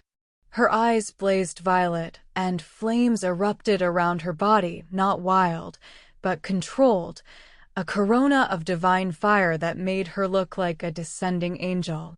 The temperature in the chamber spiked. Stone began to crack from the heat. Malachar stood, his ancient power rising to contain the escalating energy. Enough. Cassius Vex, do you accept the trial of ashes? Cassius looked at Eva, really looked at her, and for the first time Eva saw fear flicker in his red eyes. But pride won out. I accept. And when I tear her apart, I want my property back, all the humans she freed from my sect, my land rights, everything. Agreed, Malachar said. And if you lose? If I lose, Eva said, the Crimson Lotus sect is dissolved. Its assets are distributed to the survivors of Cassius's cruelty. And Cassius's ashes are scattered in the sewers where they belong. Harsh terms, Malachar observed. For harsh crimes, Eva replied. Malachar nodded slowly. So be it. The trial of ashes will commence immediately, here in the council chambers. All present will bear witness. The battle ends in death or submission. Are both parties prepared? I am, Eva said. Let's get this over with, Cassius sneered. Alaric grabbed Eva's hand. Through their bond, she felt his fear for her, his love, his absolute faith. I believe in you, his voice whispered in her mind. Burn him away, my phoenix. And come back to me. I will, she promised. The crowd cleared the center of the chamber, forming a wide circle. Eva and Cassius faced each other across 50 feet of stone floor. Malachar raised his hand. Let the trial of ashes begin. May the flames reveal truth. He brought his hand down. And hell came to the High Council chambers. Cassius struck first. He moved with the speed of a 500-year-old vampire, crossing the distance between them in a blur. His claws extended, razor-sharp and coated with a black substance that stank of poison. He aimed for Eva's throat, intending to end it quickly. Eva didn't move. The claws connected and shattered against her skin with a sound like glass breaking on marble. Cassius stumbled back, staring at his ruined hand in shock. Where his claws had been were now bloody stumps, the fingers twisted at wrong angles. What?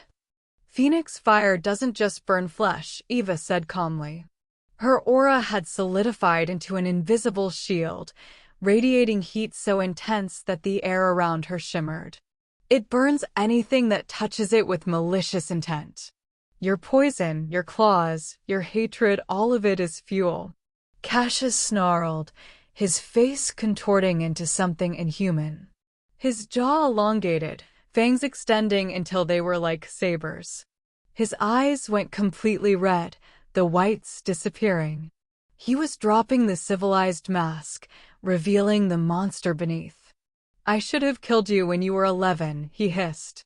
"Should have snapped your neck instead of cursing you. That was my mistake, showing mercy." "That wasn't mercy," Eva said, her voice layered with harmonics that made the stone floor vibrate. "That was arrogance. You couldn't imagine a world where I'd be strong enough to stand against you. Where the broken girl would become the fire that burns you down." Cassius roared and attacked again, this time with vampiric speed magic, a technique that bent space, allowing him to appear behind Eva in an instant. He grabbed for her, intending to tear her spine out. But Eva simply turned, her movement fluid and impossibly fast. She caught his wrist. The moment her hand closed around him, golden flames erupted from the point of contact. Not consuming fire, but something worse, judgment fire.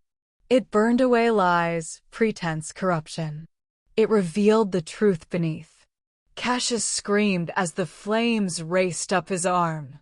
Where they touched, his flesh blackened and cracked, not from heat, but from the weight of his own sins made manifest. Every life he'd taken, every person he'd tortured, every drop of innocent blood, all of it carved into his flesh in letters of ash and pain. Eva released him. Cassius fell back, cradling his arm. The flames had stopped at his shoulder, but the damage was catastrophic. His entire right side was covered in the names of his victims, burned into his skin. "Do you see them?" Eva asked softly, advancing on him. "Every person you've killed. Every life you've destroyed. That's what Phoenix Fire does, Cassius. It makes you face what you are." "I am a sect master," Cassius screamed, his voice breaking. "I am 500 years old. I have power, wealth, armies." "You have nothing," Eva interrupted. "Nothing but the ashes of the people you've burned to feed your greed." She raised her hand, and this time she didn't hold back. White gold flames poured from her palm, a torrent of divine fire that lit the entire chamber like a second sun. Cassius tried to run.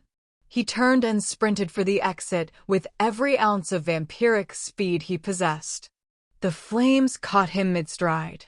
He went down screaming, his body engulfed in light so bright that everyone in the chamber had to look away. The sound he made wasn't just pain, it was the sound of a soul being judged and found wanting.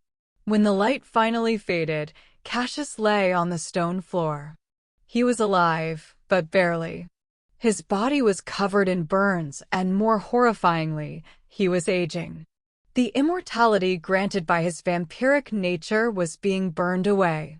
His skin wrinkled, his hair turned white, his muscles atrophied. In seconds, he went from looking 40 to looking 90. Eva walked over to him, her footsteps echoing in the absolute silence. She knelt beside his broken form.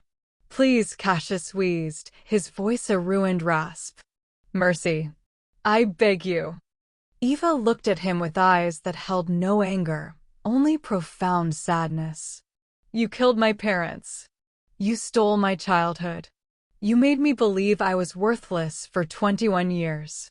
And now you ask for mercy?" "Yes," he wept. "Please. I'll give you anything. Wealth, land, power." "I don't want your wealth," Eva said. "I want justice." She placed her hand on his forehead, and this time the flames were gentle. They didn't burn, they revealed. Images flooded the chamber, projected from Cassius's own memories, decades of corruption, murder, trafficking. Children sold, families destroyed, innocents drained to death for profit. The council watched in horror.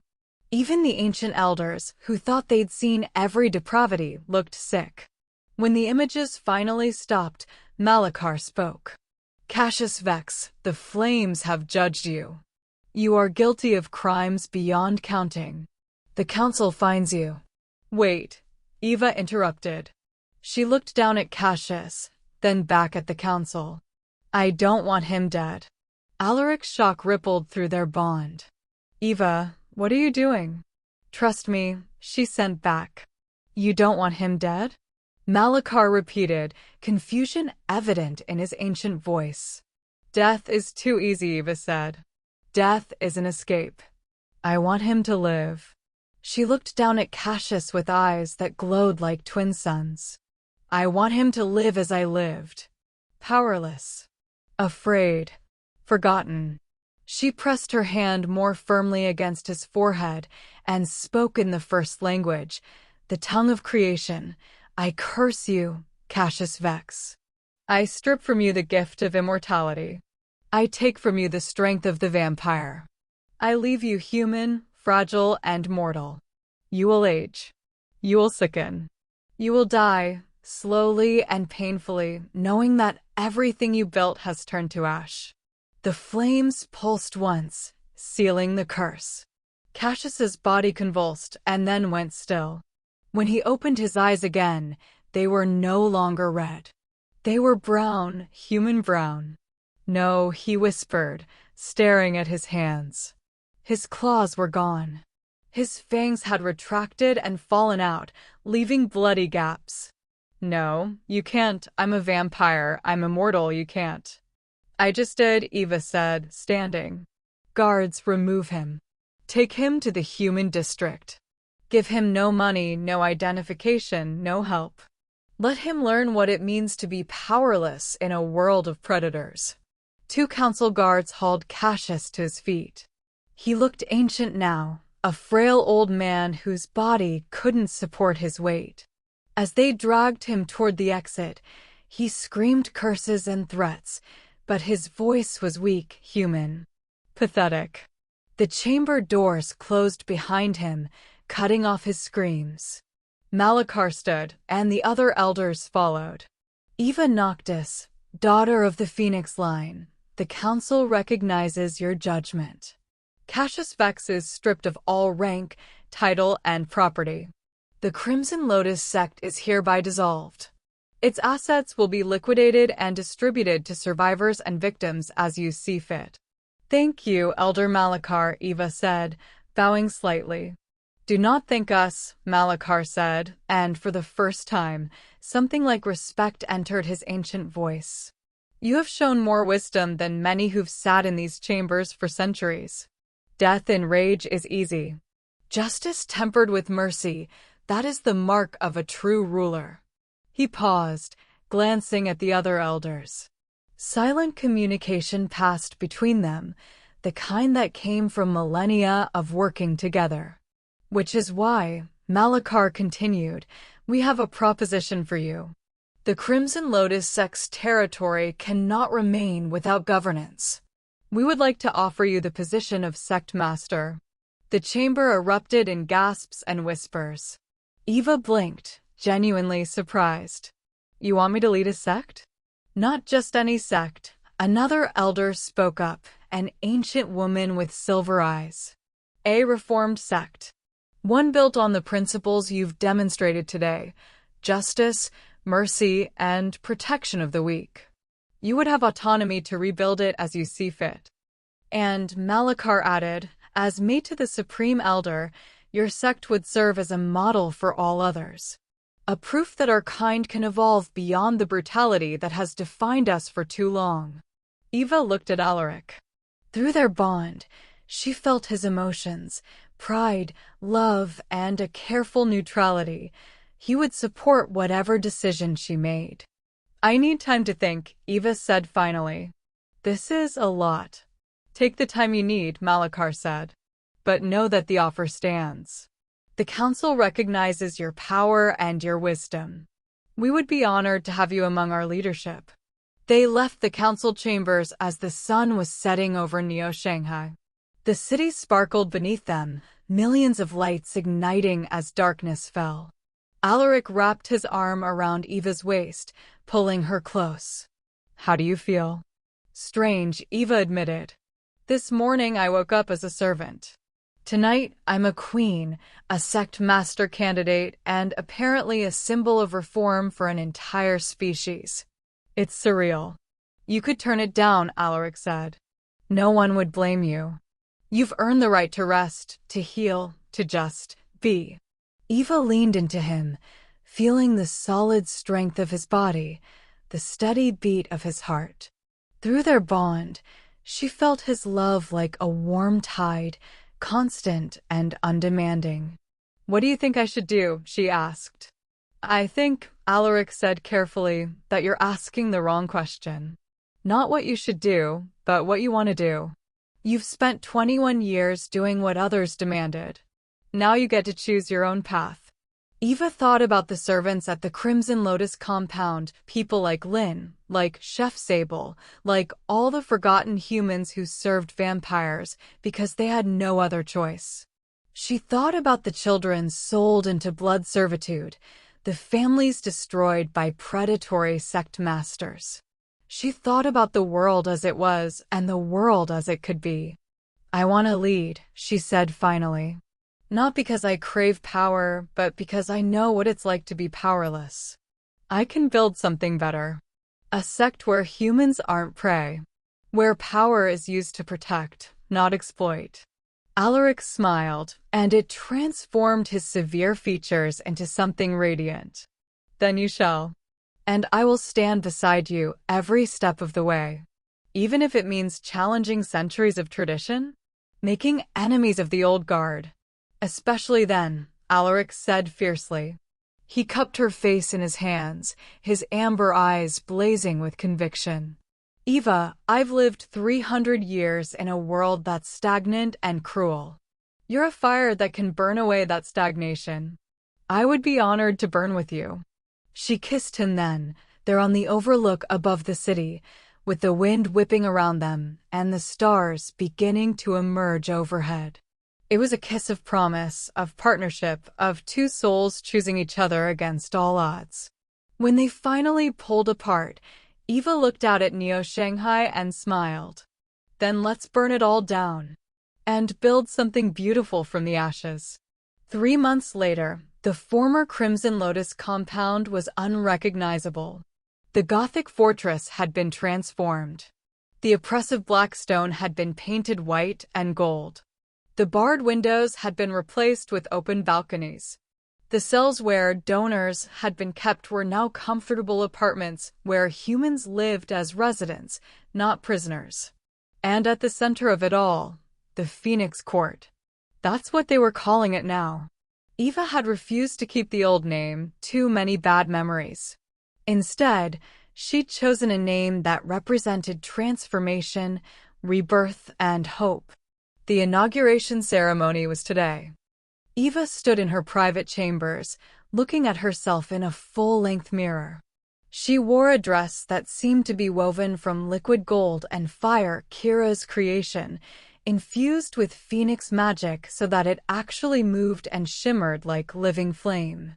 Her hair, now streaked with permanent gold highlights, was styled in an elaborate updo with pieces falling around her face. Around her neck hung a pendant, a phoenix rising from flames, carved from a single ruby that had belonged to her mother. "You look like a goddess," a familiar voice said. Eva turned to see Lynn standing in the doorway. But Lynn looked different too, no longer a nervous servant, but a confident young woman wearing the insignia of the Phoenix Court's head of household. Eva had promoted her immediately, recognizing her competence and kindness. "I feel like an imposter," Eva admitted. "Playing dress-up in a role I don't deserve." "Stop that," Lynn said firmly, walking over to adjust Eva's collar. "You've earned this 1,000 times over. Do you know what the humans in this city call you? The Liberation Queen. The fire that frees. You've already changed lives, Eva. And today is just the beginning." A knock at the door. Alaric entered, and Eva's breath caught. He wore formal regalia, a black suit with silver embroidery that mimicked shadow and starlight, his supreme elder insignia displayed prominently. But it was his eyes that captured her, amber fire that blazed brighter every time he looked at her. "The council has arrived," he said, "along with delegations from every major sect in Asia. They're all here to witness this." "No pressure," Eva muttered. Alaric crossed to her, taking her hands. "You don't need their approval, Eva. You have their respect, earned through strength and wisdom. But more importantly, you have mine. And I have never been more proud of anyone in my 300 years." Through their bond, Eva felt the absolute truth of his words. It steadied her, grounding her the way he always did. "Ready?" he asked. "Ready," she confirmed. The inauguration took place in the Grand Hall, the same hall where Eva had been dragged as a servant, beaten, and condemned. Now it was filled with witnesses, the High Council, sect masters from across the continent, and most importantly, the freed humans who'd chosen to stay and help build the Phoenix Court. Eva walked down the center aisle, Alaric at her side. Every eye followed her, but she kept her gaze forward, focused on the dais where Malachar waited. The ancient elder looked almost pleased, as close to that emotion as a 10,000-year-old vampire could get. Eva Noctis, born Eva Blake, daughter of Thomas and Lien, last of the Phoenix bloodline. You stand before this assembly to accept the position of sect master of the Phoenix Court. Do you swear to uphold the laws of our covenant? To protect your people? To wield your power with wisdom and restraint? "I swear," Eva said, her voice carrying to every corner of the hall. "But I also swear to challenge laws that perpetuate injustice. To protect all people, human and supernatural alike. And to use my power not just with restraint, but with compassion." A murmur went through the crowd, some approving, some scandalized. Malachar's lips twitched in what might have been a smile. "A phoenix never does things the easy way," he observed. "Very well. By the authority vested in me by the High Council, I name you Sect Master Eva Noctis, Sovereign of the Phoenix Court." He produced a ceremonial sword, ancient, its blade inscribed with runes that glowed with golden light. "This was your great-great-grandmother's blade. Lifong wielded it in the War of the Burning Courts. It has been held in trust by the Council, waiting for her bloodline to return. Now it returns to its rightful heir." Eva took the sword, and the moment her hand closed around the hilt, power surged through her. She could feel the weapon's history, the lives it had taken in the name of justice, the battles it had won against darkness. She raised it high, and phoenix fire erupted along the blade, turning it into a beacon of golden light.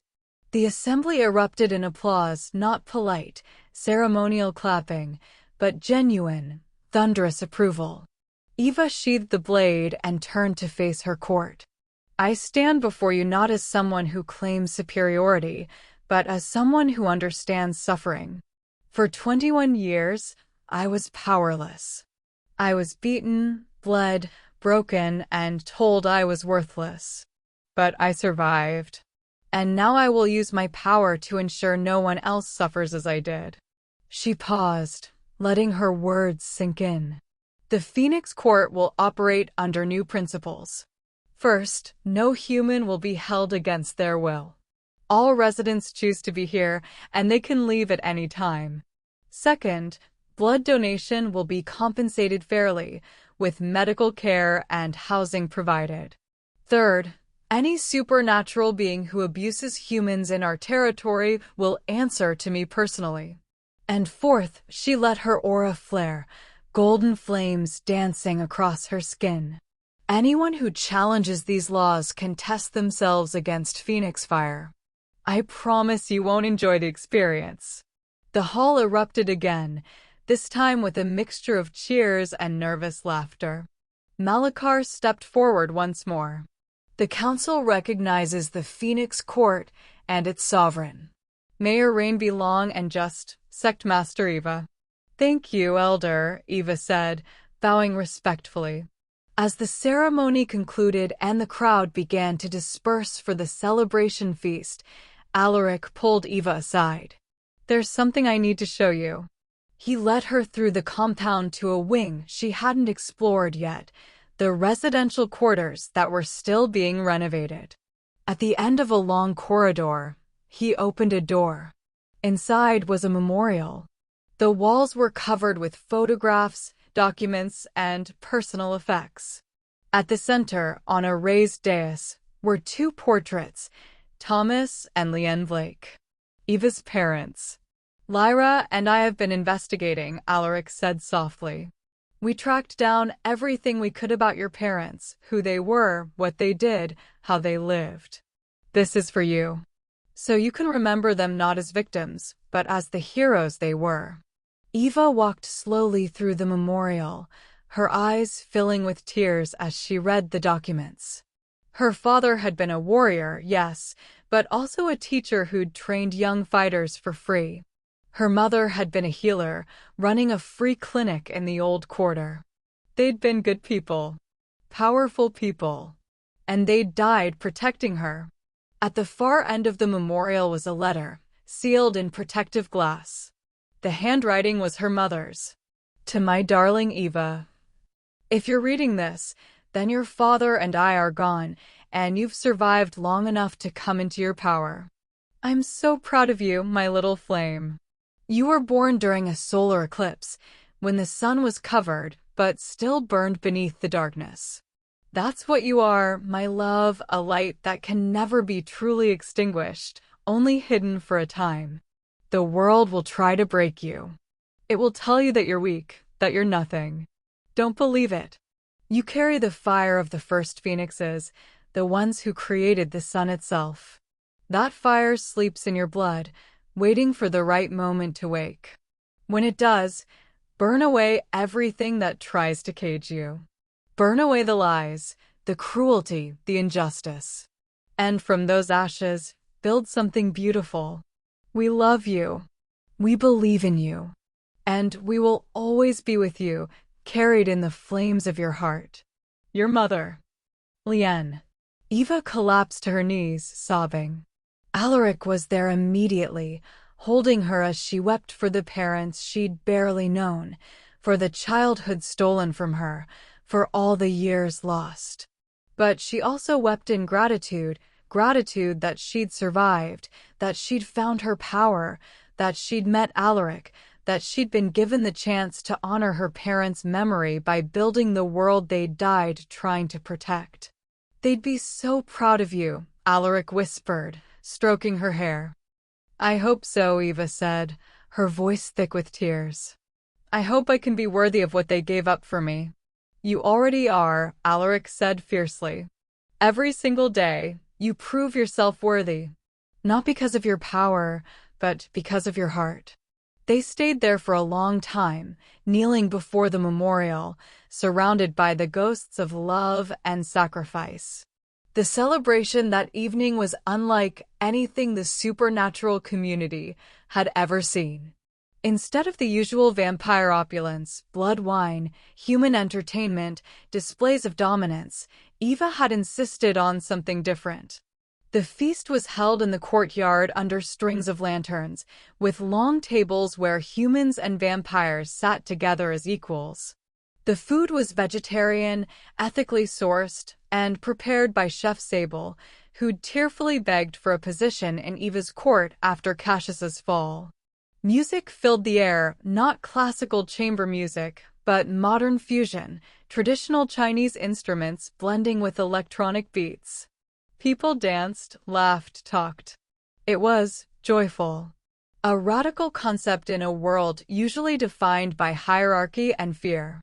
Eva stood on a balcony overlooking the celebration, Alaric beside her. His arm was wrapped around her waist, and she leaned into him, feeling utterly content. Look at them, she murmured. Humans and vampires, celebrating together. No fear. No servitude. Just people. You did this, Alaric said. In 3 months, you've accomplished what others couldn't do in centuries. We did this, Eva corrected. I couldn't have done it without you. Without Silas and Lyra and Kira and Marcus. Without Lynn and Sable and all the others who believed this was possible. Fair point, Alaric conceded. He turned to face her, his expression serious. Eva, I need to ask you something. Anything. Are you happy? The question surprised her. What? Are you happy? Alaric repeated. Not satisfied with your accomplishments, not proud of what you've built, but actually happy. Because if you're not, if this life isn't what you want, we can walk away. Right now. We can go somewhere quiet, somewhere no one knows who we are, and just be. Eva looked at him, at this ancient, powerful being who would give up everything for her happiness. Then she looked back at the celebration, at the faces lit with genuine joy, at the world she was building. I'm happy, she said softly. For the first time in my life, I'm truly happy. Not because I have power, but because I'm using it for something that matters. I'm making a difference, Alaric. I'm healing wounds I didn't even know existed. And yes, it's hard. Yes, there are days when I want to hide in our chambers and never come out. But then I remember what it felt like to be powerless, and I know I can't stop. Not yet. Not while there are still people suffering. Alaric's eyes shone with emotion. Then we won't stop. We'll keep fighting, keep building, keep burning away the darkness until there's nothing left but light. Promise? Eva asked. Promise, Alaric said, sealing it with a kiss. Below them, in the shadows at the edge of the celebration, a figure watched. Seraphine Vex stood in the darkness, her once perfect face now scarred from the phoenix fire that had burned her. She'd survived the judgment, but barely. Her father was gone, her sect destroyed, her power stripped away. She should hate Eva. Should be plotting revenge.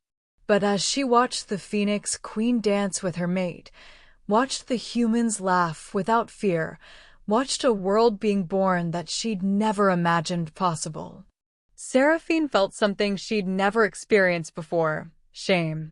And buried deep beneath that shame, the faintest spark of hope. Maybe redemption wasn't impossible. Maybe even someone like her, who'd caused so much pain, could change. Maybe. She turned and walked away from the celebration, disappearing into the night. But for the first time in her life, she didn't know where she was going. And somehow, that felt like freedom. 6 months after the inauguration, Eva woke to the sound of rain. Real rain, not the artificial precipitation that Neo-Shanghai's weather control usually produced. This was a storm from the mountains, wild and uncontrolled, drumming against the windows with primal rhythm. She lay in bed, wrapped in silk sheets and Alaric's arms. He was still asleep, one of the few times she ever saw him completely relaxed. In sleep, the weight of 300 years of duty fell away, leaving only the man beneath the crown. Eva traced her fingers along his jaw, marveling at how far they'd come. 6 months ago, she'd been a servant. Now she was a queen, a sect master, and most importantly, she was herself. The real Eva, not the broken girl Cassius had tried to create, but the phoenix her parents had known she'd become. Alaric's eyes opened, amber warmth meeting her gaze. "You're thinking too loud," he murmured, his voice rough with sleep. "Sorry," Eva said. "Not sorry at all. I was just reflecting." On what? On how strange life is. How one moment can change everything. "If you hadn't come to the Crimson Lotus sect that day, if you hadn't saved me, I would have found you eventually," Alaric interrupted. "The bond between us existed before we met. Before we were born. Souls recognize each other, Eva. Ours were always meant to collide." "You believe in fate?" "I believe in us," Alaric said, pulling her closer. Fate, destiny, cosmic design, call it what you want. All I know is that every decision I've made for 300 years led me to you. And I'd make them all again. They stayed like that as the storm raged outside, content in their private bubble of warmth and love. Eventually, duty called. There were always meetings, petitions, disputes to resolve. But unlike her old life of servitude, this work felt meaningful. Every decision Eva made had the potential to change lives. Today's agenda was particularly important: the quarterly meeting with the High Council's Reform Committee. Eva's Phoenix Court had become a model for change, and other sects were being pressured to adopt similar policies. Not everyone was happy about it. The meeting took place via holographic conference, representatives from a dozen sects appearing as life-size projections in the Phoenix Court's council chamber. Alaric sat beside Eva, his presence a reminder that she had the Supreme Elder's full support. Sect Master Eva, began Master Yoshida of the Tokyo Enclave, his Japanese accent crisp. Your reforms are admirable, but they're also expensive.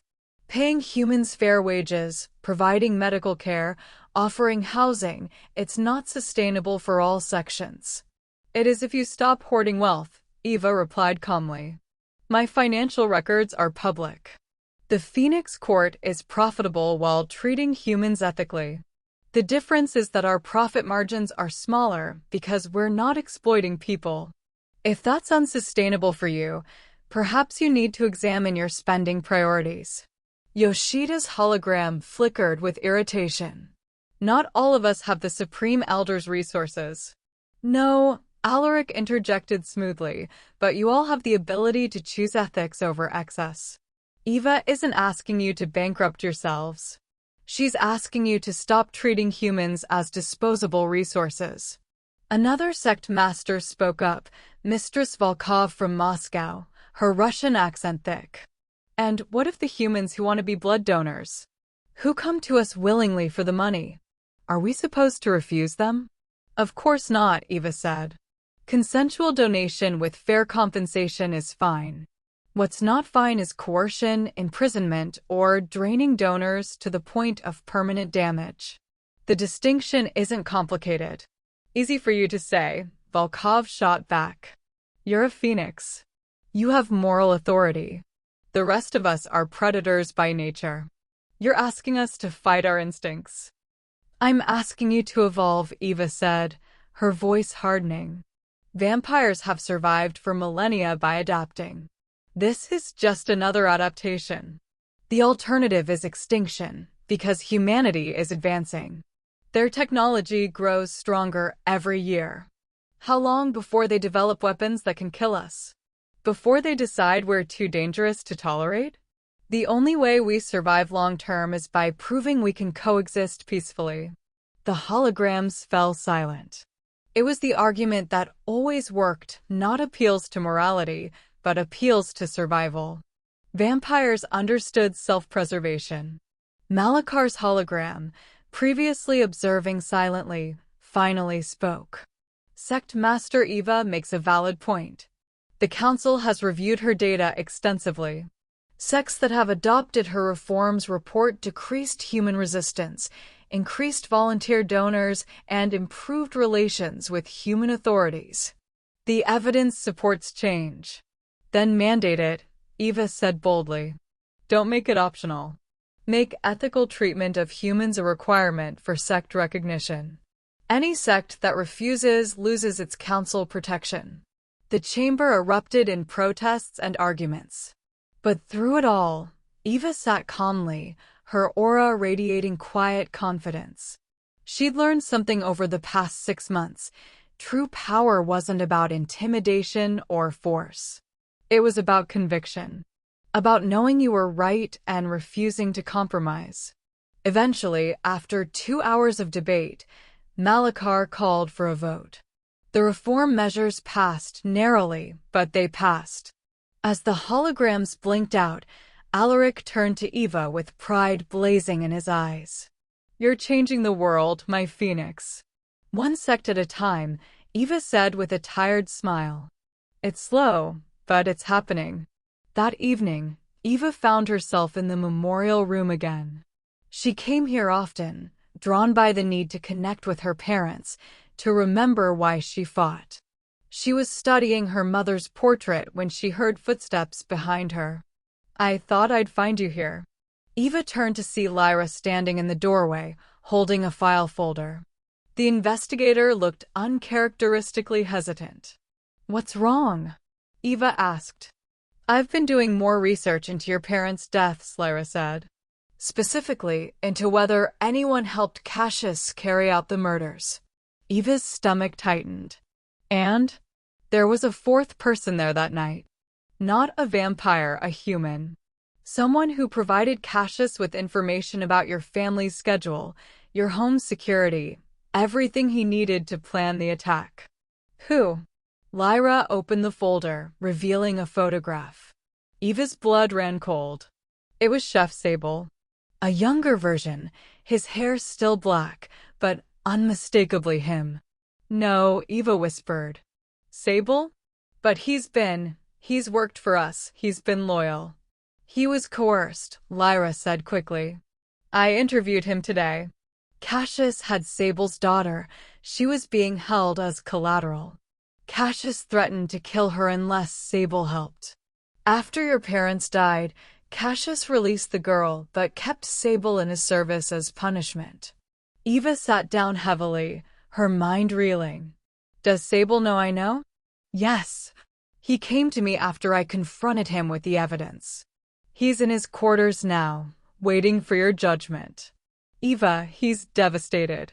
He's been carrying this guilt for 10 years. Eva put her head in her hands.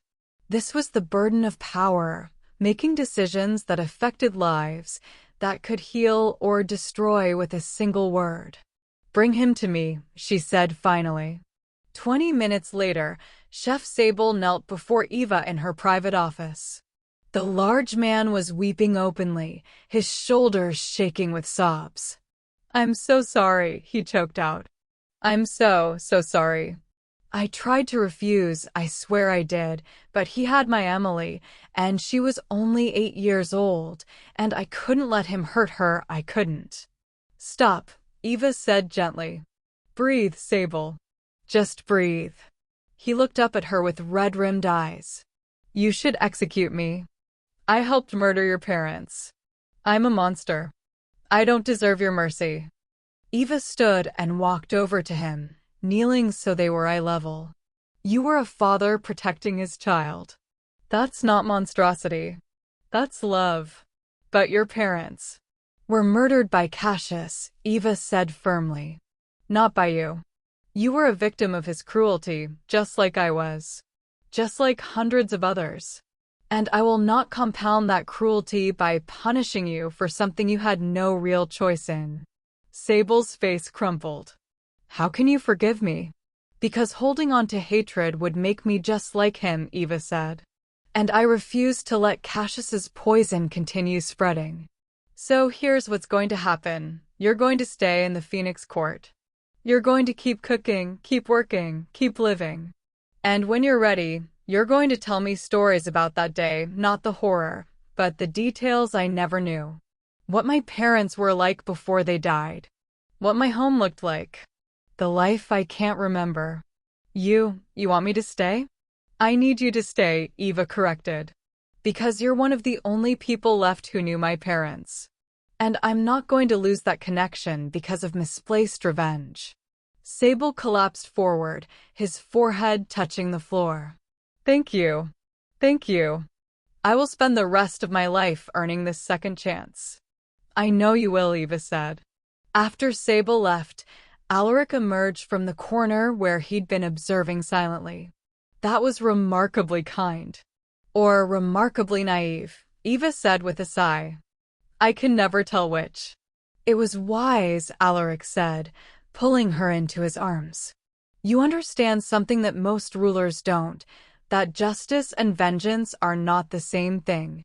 That healing requires forgiveness, not perpetual punishment.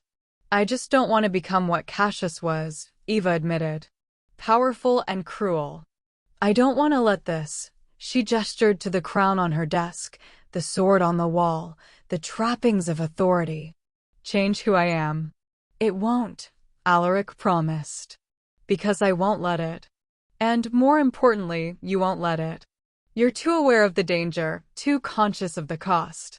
That awareness is your greatest strength. I hope you're right. I'm always right, Alaric said with a rare grin. I'm the Supreme Elder. It's literally my job to be right. Eva laughed despite herself, swatting his chest. Arrogant vampire. You're arrogant vampire, he corrected, capturing her hand and pressing a kiss to her palm. Forever and always. Forever and always, Eva echoed, feeling the truth of it in their bond. Outside, the storm was breaking. Moonlight began to filter through the clouds, painting the world in silver and shadow. And in that light, two souls, one of flame, one of darkness, held each other and dreamed of the tomorrow they were building together. 1 year later, the view from the Sky Garden was breathtaking. Eva stood on the highest point of the Phoenix Court, a rooftop garden that she'd commissioned 6 months ago. Real plants grew here, not the genetically modified decorations most buildings used, but actual living trees, flowers, and grass. It was a small miracle of life in a city of glass and steel. Below her, Neo-Shanghai sprawled in all its chaotic glory. The city had changed in the year since her rise. More sects had adopted her reforms. Humans walked the streets with less fear. The supernatural and mundane worlds were learning, slowly, to coexist. It wasn't perfect. There were still conflicts, still violence, still those who resisted change. But progress wasn't measured in perfection, it was measured in small victories, accumulated day by day. There you are. Eva turned to see Alaric approaching, carrying 2 cups of tea. He handed her one, then stood beside her, looking out at the city they were reshaping. Lynn said you skipped lunch, he said. Again. I was busy, Eva protested. There was a dispute between the Jade Serpent sect and a human labor union, and then Yoshida needed advice on implementing donor protections, and then… Eva. Alaric's voice was gentle but firm. You need to rest. Even phoenixes burn out if they never stop burning. She sighed, knowing he was right. I just feel like there's so much more to do. Every time we solve one problem, 3 more appear. That's governance, Alaric said. It's never done. Which is why you need to learn to step back occasionally. Delegate. Trust others to carry some of the weight. I do delegate. To Silas, to Lyra, to me. But what about training new leaders? Building a team that can function without you? Alaric turned to face her fully. What happens if something happens to you, Eva? What happens to everything you've built? The question hit her like cold water. She'd been so focused on the immediate work that she hadn't thought about succession, about sustainability. I need to train others, she said slowly. Create a system that doesn't depend on me personally. Exactly, Alaric said. You're a phoenix, yes. But you're also building a movement. And movements need to outlast their founders. Eva nodded, already planning. She could establish an academy, train new sect masters in ethical governance. She could create a network of reformed sects that supported each other. She could. After your vacation, Alaric interrupted her racing thoughts. What vacation? The one we're taking. Starting tomorrow. 2 weeks in the mountains, just you and me. No court business, no politics, no emergencies. Just us. Alaric, I can't just leave for 2 weeks. Yes, you can, he said firmly. I already cleared it with the council. Silas will handle your duties. Everything is arranged. Eva opened her mouth to protest, then stopped. When was the last time she'd truly rested? When had she last spent time with Alaric that wasn't stolen moments between meetings? Okay, she said finally. 2 weeks. But if anything urgent comes up, it won't, Alaric promised. And if it does, Silas knows how to handle it. Trust your people, Eva. You've trained them well. The vacation was everything Eva didn't know she needed. They went to the mountains north of Neo-Shanghai, to a private estate that Alaric had owned for 2 centuries. It was remote, peaceful, surrounded by forests that had never been touched by industrialization. For 2 weeks, Eva forgot about sect politics and human rights and the weight of her crown. She hiked through ancient trees, swam in crystalline streams, and spent hours just talking with Alaric about his past, about her dreams, about everything and nothing.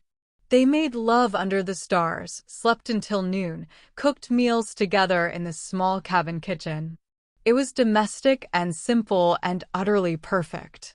On the last night, they sat by a fire, watching the flames dance. Eva rested her head on Alaric's shoulder, feeling completely at peace. "Thank you," she said softly. "For what?" "For saving me. For loving me. For teaching me that I could be more than what Cassius tried to make me." "You saved yourself," Alaric corrected. "I just had the privilege of witnessing it."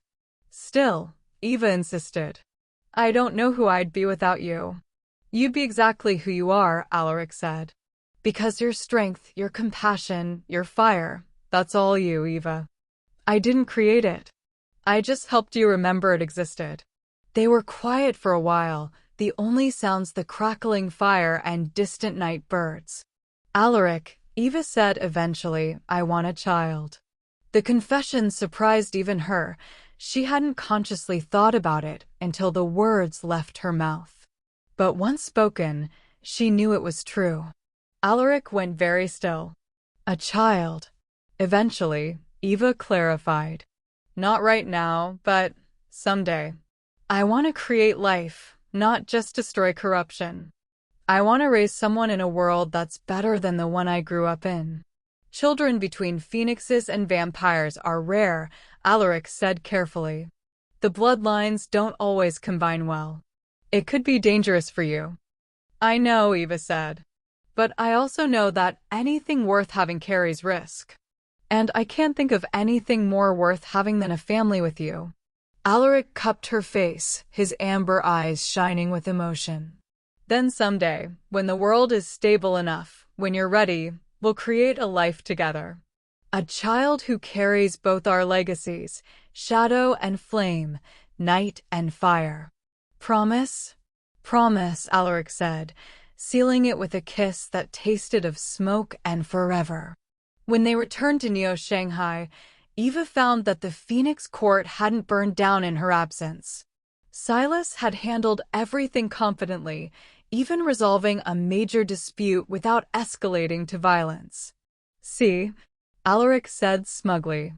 "I told you they could manage." Eva had to admit he was right. She'd been so afraid of failing, so determined to prove herself, that she'd been trying to do everything alone. But leadership wasn't about being indispensable. It was about building something bigger than yourself. She immediately began implementing changes, establishing the Phoenix Academy for training new leaders, creating a council of advisors so decisions weren't solely her burden, delegating authority to trusted lieutenants. And slowly, the Phoenix Court transformed from Eva's personal project into something self-sustaining.